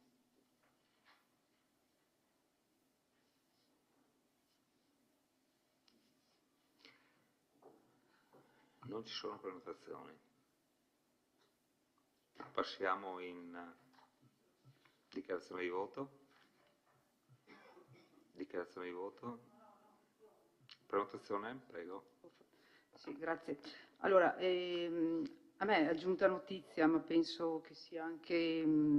sì, volevo chiedere, mi sembra che ci sia un ricorso al TAR rispetto a questa variante e vorrei anche capire la natura eventualmente di questo ricorso, perché io non ho partecipato alla commissione, ma mi sembra che la questione sia stata posta e mi sembra che avete detto che il ricorso non è attinente alla variante, però allora vorrei capire, visto che c'è un ricorso al TAR e penso che i consiglieri abbiano il diritto di capire, vorrei capire la natura di questo ricorso, perché ho la sensazione che se questo ricorso andrà in porto, avrà esito positivo, magari ci saranno dei problemi per eventualmente per questa variante. Quindi gentilmente mi spiega la natura del ricorso rispetto a questo. Grazie.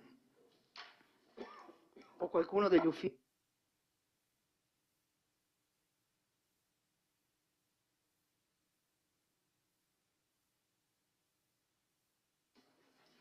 Allora, in commissione è stata chiesta se c'è un ricorso contro questa variante. Contro questa variante non è, almeno ad oggi, depositato alcun ricorso. C'è un ricorso presentato all'epoca proprietarie dell'area contro il diniego alla retrocessione. Quando ci è stato chiesto di avere in retrocessione l'area, noi abbiamo motivato il diniego, allora hanno fatto ricorso contro il diniego. Quindi è un binario diverso rispetto a quello della variante. Dopo che l'esito del ricorso possa influenzare la vendita, ma è un'altra cosa, ma non influenza la variante. Sulla variante non è stato presentato alcun ricorso.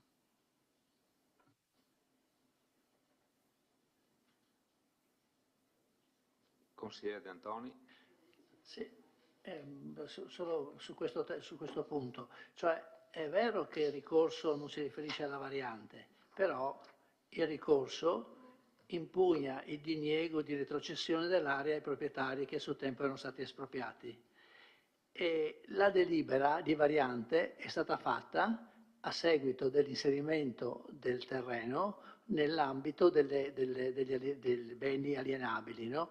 E la variante viene fatta per valorizzare quel bene. Quindi se la vendita, l'alienazione non è possibile perché poniamo i ricorrenti dimostrino che hanno diritto alla retrocessione del bene, anche la variante non ha senso, perché la variante è stata fatta solo per, che non poteva se no essere fatta, è scritto, no? Sulla relazione, non poteva essere fatta, è stata fatta solo perché c'era quella legge, quella norma che consentiva di valorizzare l'area in seguito all'inserimento.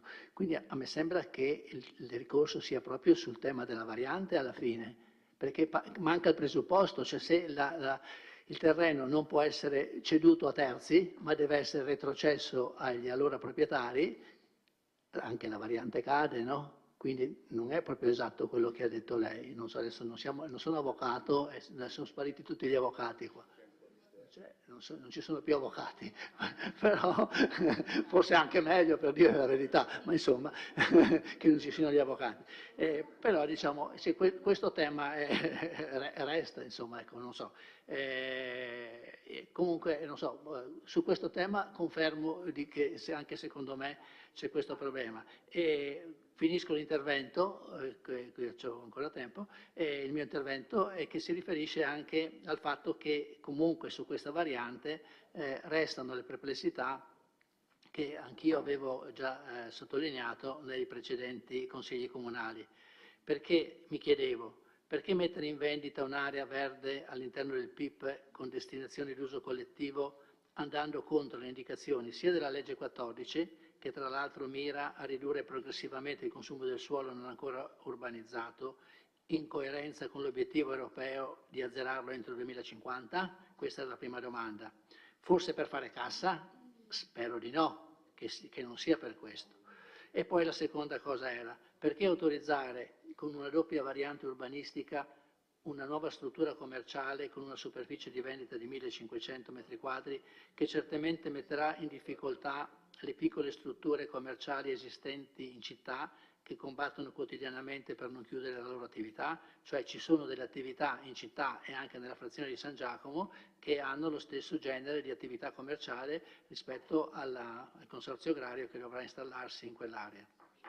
E ancora, come chiede l'azienda sanitaria, si sono valutati, sappiamo di no, non sono stati valutati i rischi di inquinamento acustico e per emissioni di odori e polveri che gli insediamenti abitativi posti a nord a ridosso del nuovo insediamento produttivo commerciale? E infine, sono state valutate le ripercussioni sul traffico causate dal nuovo insediamento produttivo commerciale? San Giacomo non ha certo bisogno di ulteriori veicoli che attraversano l'abitato. Questi erano un po' i motivi per cui avevo votato contro alle precedenti delibere e che intendo votare contro anche in questo caso.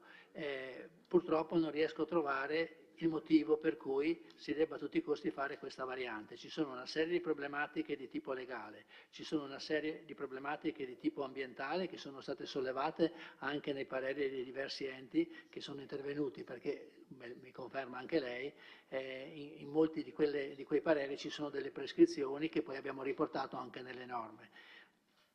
Questo intervento, diciamo, questa richiesta di insediamento di questa nuova struttura commerciale è uno spostamento rispetto a una zona vicina, comunque fuori del nostro comune. Mi diranno, tanto era lì vicino, non cambia niente. Cambia perché una cosa è che uno vada a insediarsi in un altro comune e non posso farci niente, ma se uno viene a insediarsi nel mio comune devo dare priorità a quelli che sono gli interessi pubblici. L'interesse pubblico è quello di consentire anche ai piccoli commercianti di mantenere le proprie attività. Io ne ho contate 5 o 6 in città, e forse sono anche di più, le attività simili a quella del consorzio agrario.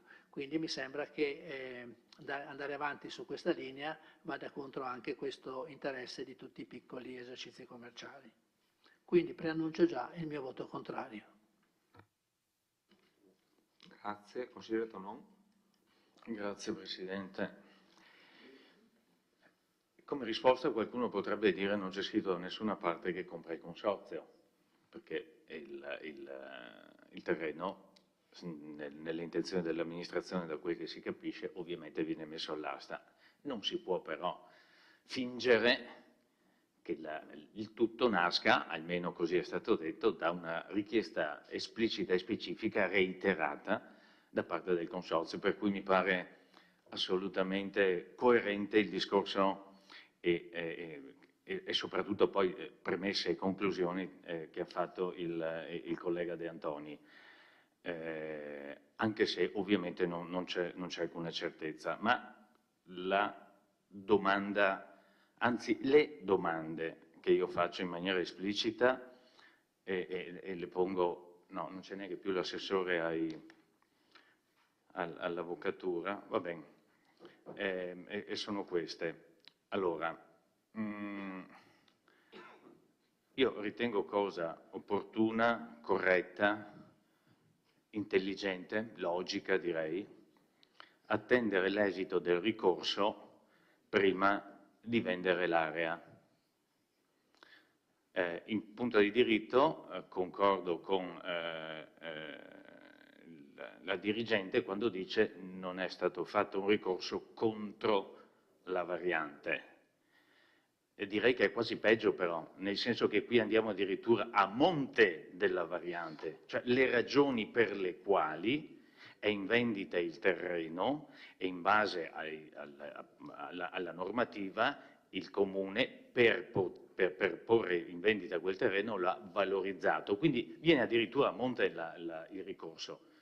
Non è sulla variante, viene prima, a maggior ragione, io riterrei, se fossi amministratore, quanto mai opportuno anche per questioni di spesa del Comune, perché il Comune continua a spendere anche per fare questa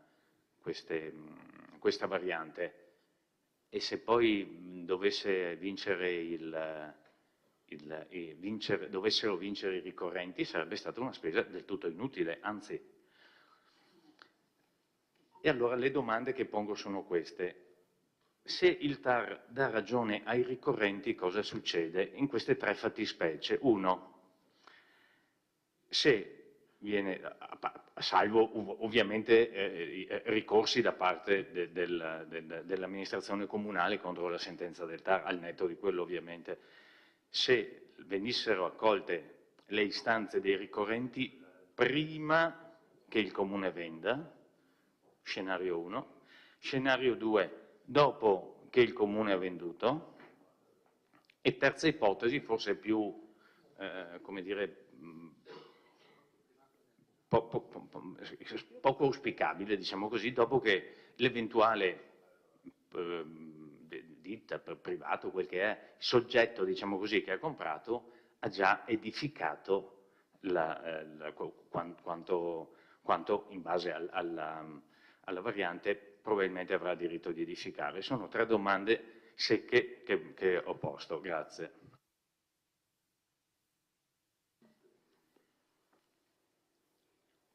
Grazie. Consigliere.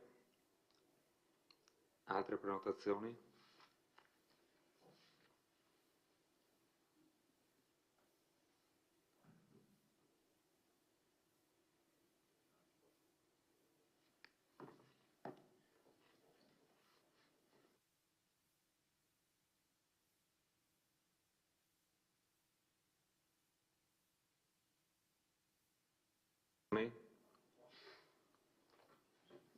Altrimenti passiamo a indicazione di voto.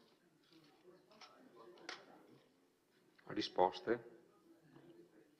Prego.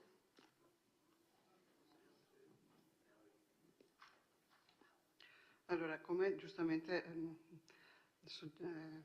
osservava prima il consigliere De Antoni, purtroppo manca la collega avvocato, quindi io posso solo fare un discorso da ingegnere, perché arrivo fin là, dopodiché mi perdo nei meandri di quello che può essere un discorso giuridico. Sicuramente se il TAR si dovesse esprimere prima che il terreno venga messo in vendita e diciamo che siamo arrivati anche al Consiglio di Stato, perché probabilmente potrebbe esserci poi il ricorso in Consiglio di Stato. Diciamo che noi abbiamo una sentenza definitiva prima di mettere in vendita il terreno. Se la sentenza è a favore delle attuali ricorrenti e quindi c'è la retrocessione, sarà da discutere a che prezzo retrocedere il terreno, ma probabilmente a quel punto avremo anche già delle indicazioni da quello che il Tribunale avrà stabilito nel momento in cui ci dice che c'è il diritto alla retrocessione. Quindi direi che quello è lo scenario più semplice da gestire, perché è chiaro, si tratta solo poi alla fine di stabilire a quanto lo retrocediamo, a 5, 10, 50 euro a metro quadro, quello è da valutare, ma probabilmente in quella situazione avremo anche in mano degli elementi che ci permettono di fare questa valutazione con una maggiore serenità. Se invece il terreno viene venduto prima della sentenza e quindi prima che ci sia una decisione definitiva di qualsiasi grado essa sia di un tribunale, allora io non sono assolutamente esperta in diritto civile e qua penso che si entri un po' in questo campo, nel senso che se io faccio un acquisto di un qualche cosa che poi un tribunale mi dice che è qualcos'altro, non ho idea se l'acquisto diventa nullo, purtroppo qua proprio va oltre quello che è il mio campo di conoscenza del diritto. Però penso che una conseguenza ci sia, cioè è impensabile che se il Tribunale dice che le attuali ricorrenti hanno il diritto della retrocessione e io ho venduto, vada tutto bene. Probabilmente bisognerà, non so il termine tecnico, io dico retrocedere dalla vendita per poter permettere, a meno che non si arrivi a un qualche accordo di tipo diverso, però questo mi manca, cioè questa era più materia della collega che purtroppo è andata via, io qua mi fermo.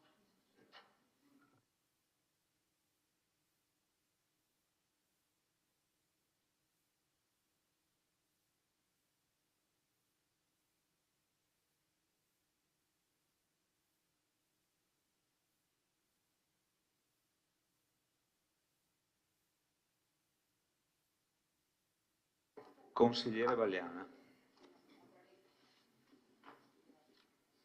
Grazie. No, magari rispetto a questo, se il segretario può darci una risposta di massima, giusto per capire la situazione che verrebbe ci si andrebbe incontro, insomma, ecco.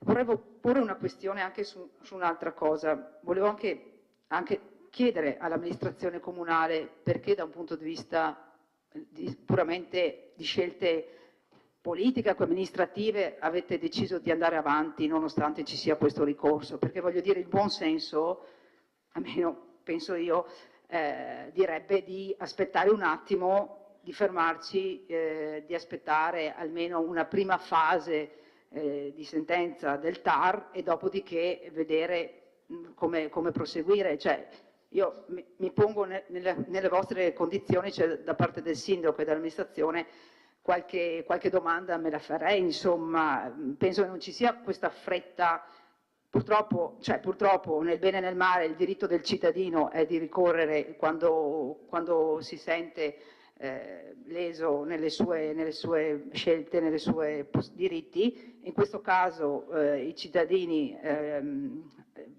vicinanti, insomma, ex proprietari del terreno a cui è stato espropriato tra l'altro per fare la zona PIP, quindi entrare nelle aree standard. Adesso le aree standard non servono più perché sono sovrabbondanza di 15.000 metri, quindi allora ecco perché l'abbiamo espropriato prima, se non serviva, perché adesso ne abbiamo più aree all'interno del PIP. Quindi anche questa ci sono più contraddizioni in atto su questo atto.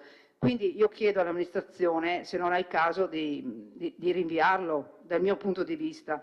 Poi appunto andando nello specifico dirigente volevo capire anche la motivazione perché è stato dato il diniego alla retrocessione, perché mi sembra di capire che voi avete detto che fossero scaduti i famosi 10 anni di richiesta, solo che i famosi 10 anni, cioè la inutilità del terreno è scattata quando il terreno è stato messo nell'atto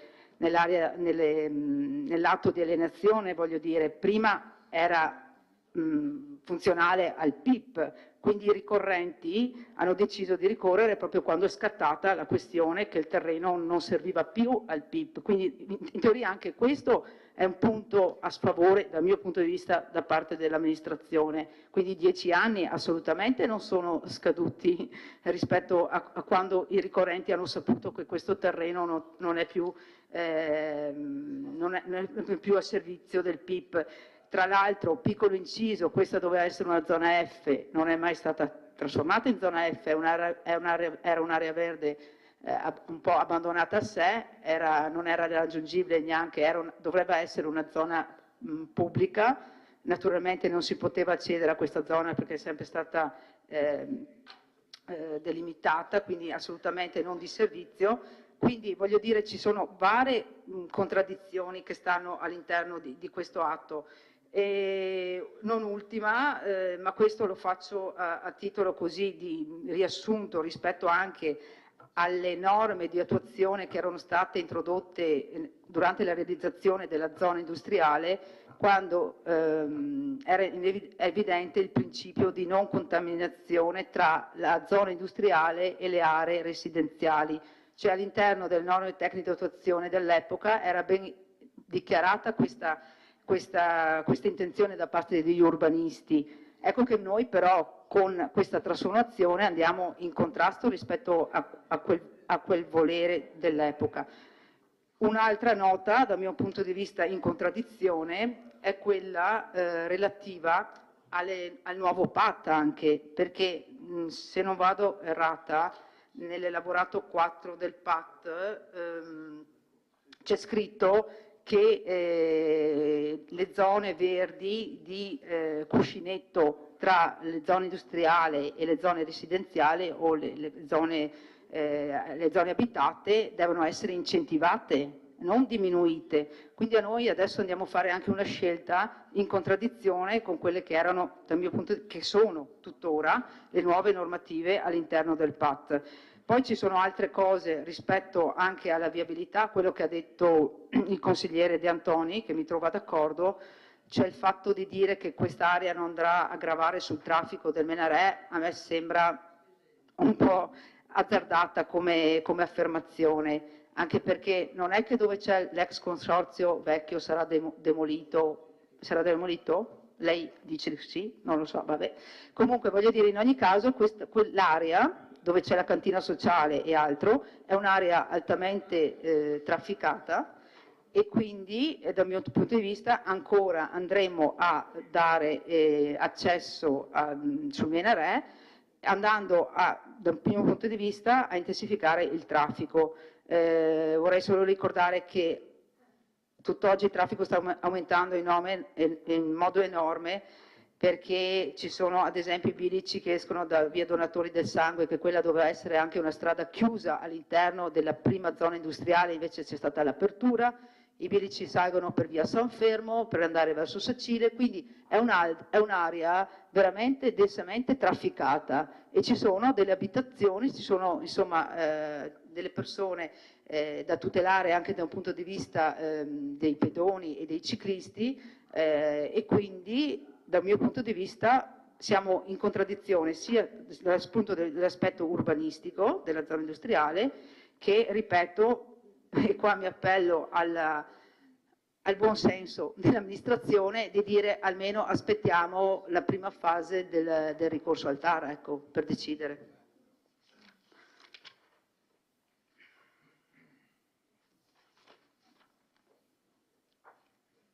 Prego, Sindaco. No, guarda, ci sono altre domande. Sì, aspettiamo altre domande. Consigliere Dus? Sì, francamente non capisco neppure io perché stiamo proseguendo con questa strada qui della variante, nel senso che abbiamo appena votato un riconoscimento di debito fuori bilancio per sostenere delle spese di un ricorso al TAR dove il TAR ha ritenuto essere sbagliata una nostra valutazione in termini urbanistici in un caso particolare. E in questo caso, dove già c'è un contenzioso in corso, continuiamo ad andare a percorrere quella strada lì che mi pare un po' traballante. E francamente non capisco questo inerpicarsi per questi sentieri molto scivolosi. Forse sarebbe il caso che prima il giudice chiarisse anche questo aspetto qui per poi proseguire con le valutazioni. Oltre alle considerazioni che condivido della consigliera Bagliana sulla visione di quell'area che rientra appunto in una visione strategica di un quartiere particolare che quindi magari necessiterebbe di una valutazione ben più precisa che se no decidere spostiamo una cosa da A a B e da B a C. Ecco. Grazie. Consigliere Pagotto, prego. Grazie Presidente. Chiedo 5 minuti di sospensione, se si può, della seduta per parlare tra di noi. Grazie. Ok. Concedo la sospensione per 5 minuti.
No, ma Casagrande rimane fuori perché... Bene, riprendiamo la seduta. Al segretario di fare l'appello, grazie.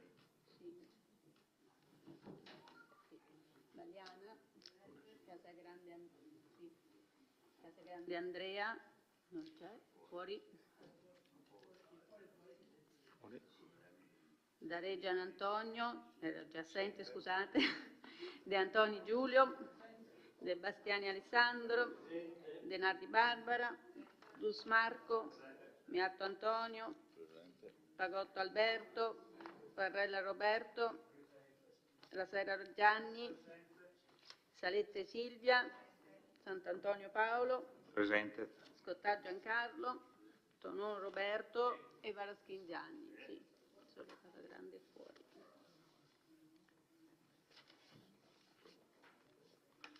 Bene. Riprendiamo la sessione di lavoro. Consigliere Pagotto, prego. Sì. Come gruppo chiediamo il ritiro del punto. Grazie.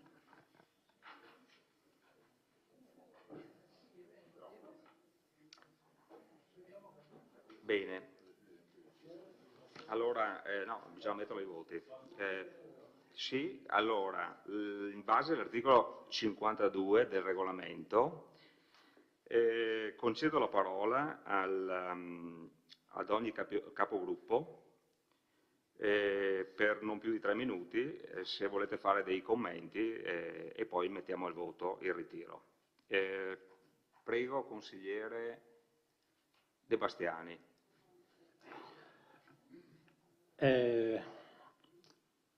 In commissione, seconda commissione, io avevo chiesto e ho sollevato il problema se ci fosse stato qualche problema su questa variante. Vi ricordate? Presidente Rasera si ricorda? No. Evidentemente io ho sbagliato ad esprimermi nei termini e la dirigente, che esattamente mi ha chiesto ma sulla variante, io ho detto sì e lei mi ha risposto no, non c'è nessun problema. No, io non ho detto la parola ricorso, io ho detto va bene, ricorso, e lei mi ha detto sulla variante, e lei, ho detto sì, e lei mi ha detto no, non c'è nessun ricorso. Adesso è da un'ora che stiamo discutendo su un ricorso, non nella variante. Furbescamente la dirigente ha percepito la mia inesattezza, la mia inesattezza, e ha approfittato del mio termine errato per nascondere un fatto. E il sindaco sicuramente anche lui era a conoscenza di questo problema e non ha fiatato neanche lui. Adesso, dopo un'ora di discussione su un ricorso, no? E il gruppo di maggioranza ritira il punto all'ordine del giorno. Allora io dico, forse devo spiegarlo, noi consiglieri comunali non è che facciamo i consiglieri comunali per mestiere, per cui abbiamo la possibilità di stare 8 ore al giorno a guardarci le carte, a studiare, ad informarci. Lo facciamo nel tempo che ci rimane dopo aver svolto i nostri compiti giornalieri, no?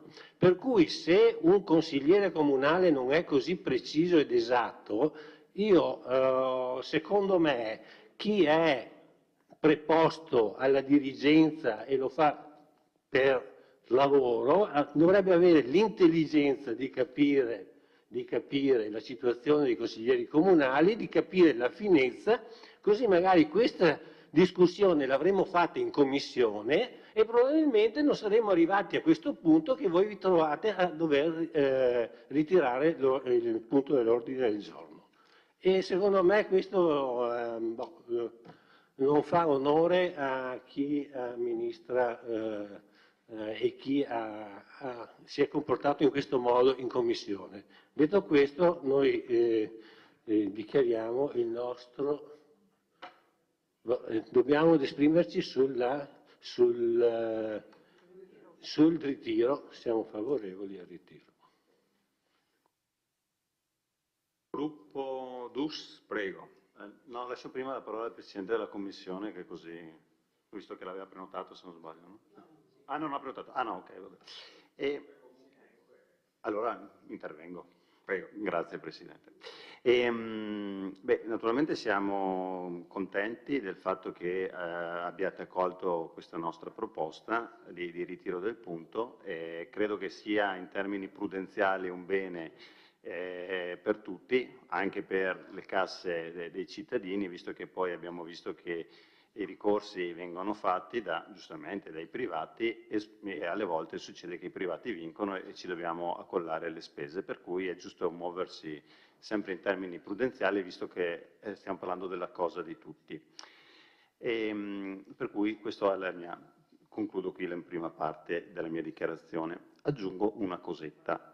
Prima, quando è stato presentato questo nuovo finanziamento dei 18.000 euro messi sulla comunicazione, lì per lì mi è passato in mente una piccola battuta che volevo fare alla Giunta, cioè mi chiedevo se la comunicazione, il responsabile della comunicazione servisse per dialogare con i suoi consiglieri, perché spesso mi sono accorto che manca questo dialogo tra Giunta e Consiglio e il voto di adesso mi pare abbastanza lapalissiano.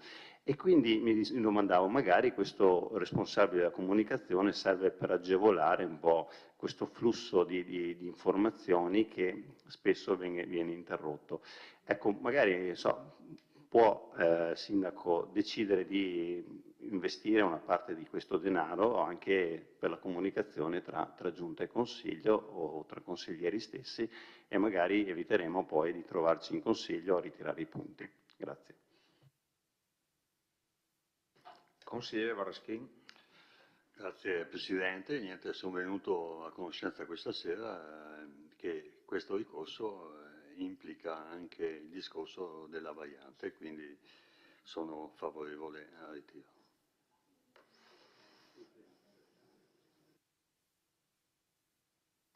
Consigliere capogruppo consigliere Rasera. Dunque il capogruppo lo fa al posto del capogruppo, ok, perfetto.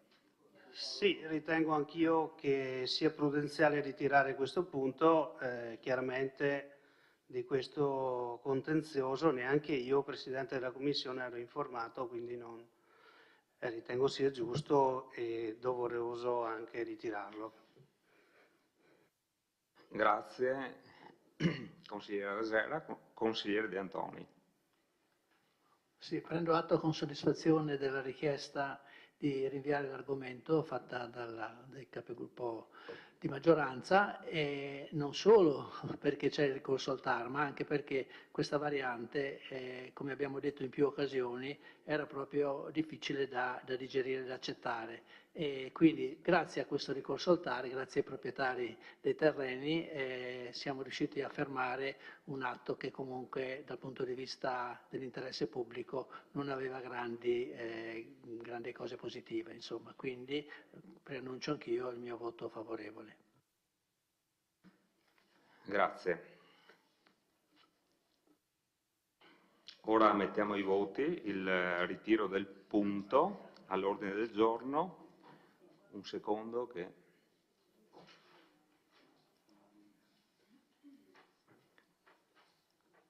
Quindi per il ritiro del punto, favorevoli quanti?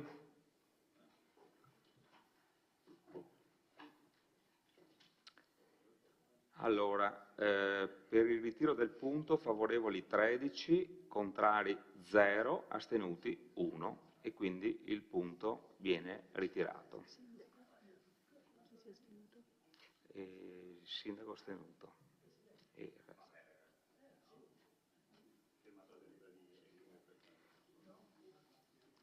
Allora ritiriamo il punto e passiamo al prossimo ultimo punto all'ordine del giorno, istituzione di una servitù di elettrodotto per cabina elettrica denominata IPSIA a favore di Enel Distribuzione SpA presso l'area comunale in gestione alla provincia di Treviso per la realizzazione della nuova scuola ITIS nel campus scolastico Città della Vittoria. Approvazione schema di contratto. Lascio la parola per l'illustrazione della delibera all'ingegner Curti.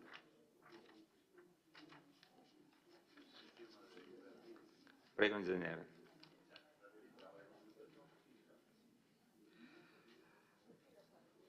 Stiamo parlando di istituire una servitù di elettrodotto a favore di Enel in quest'area che vedete qui in piccolo, poi ve la faccio vedere ingrandita, campita in rosso e in giallo. Siamo al nuovo istituto che sta costruendo la provincia all'interno del campus.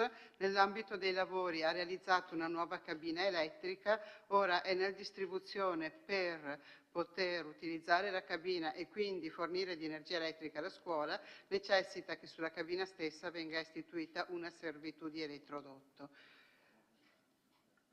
Scusatemi, ecco, qua la vediamo leggermente ingrandita e ancora questa è la pianta della cabina che ha realizzato la provincia. Voi sapete che la provincia ha il possesso dell'area che in realtà è di proprietà del comune, l'area su cui sorge il campus, motivo per cui siamo noi che dobbiamo istituire la servitù a favore di Enel Distribuzione.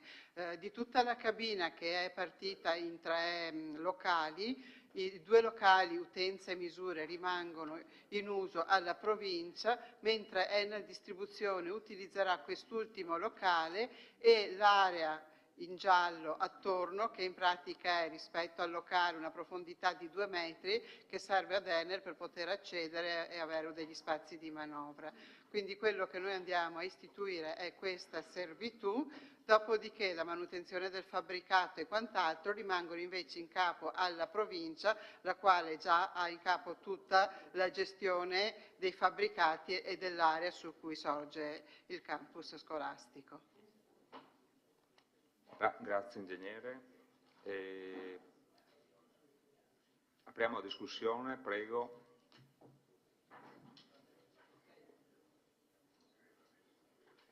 Possiamo togliere un attimo il... Grazie.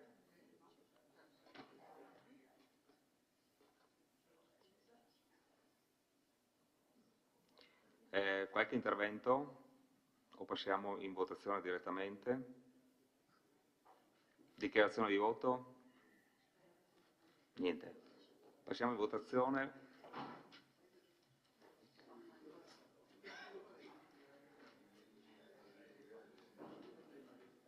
Prego, votate.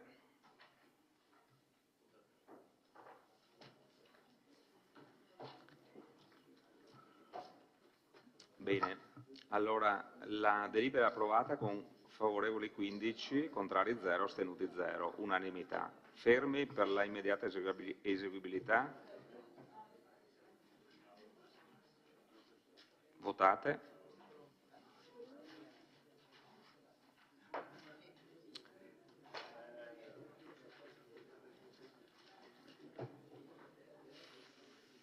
La delibera è immediatamente non espresso, Sindaco, voto. Ok, la delibera è immediatamente eseguibile all'unanimità, favorevoli 15, contrari 0, astenuti 0. Buonanotte.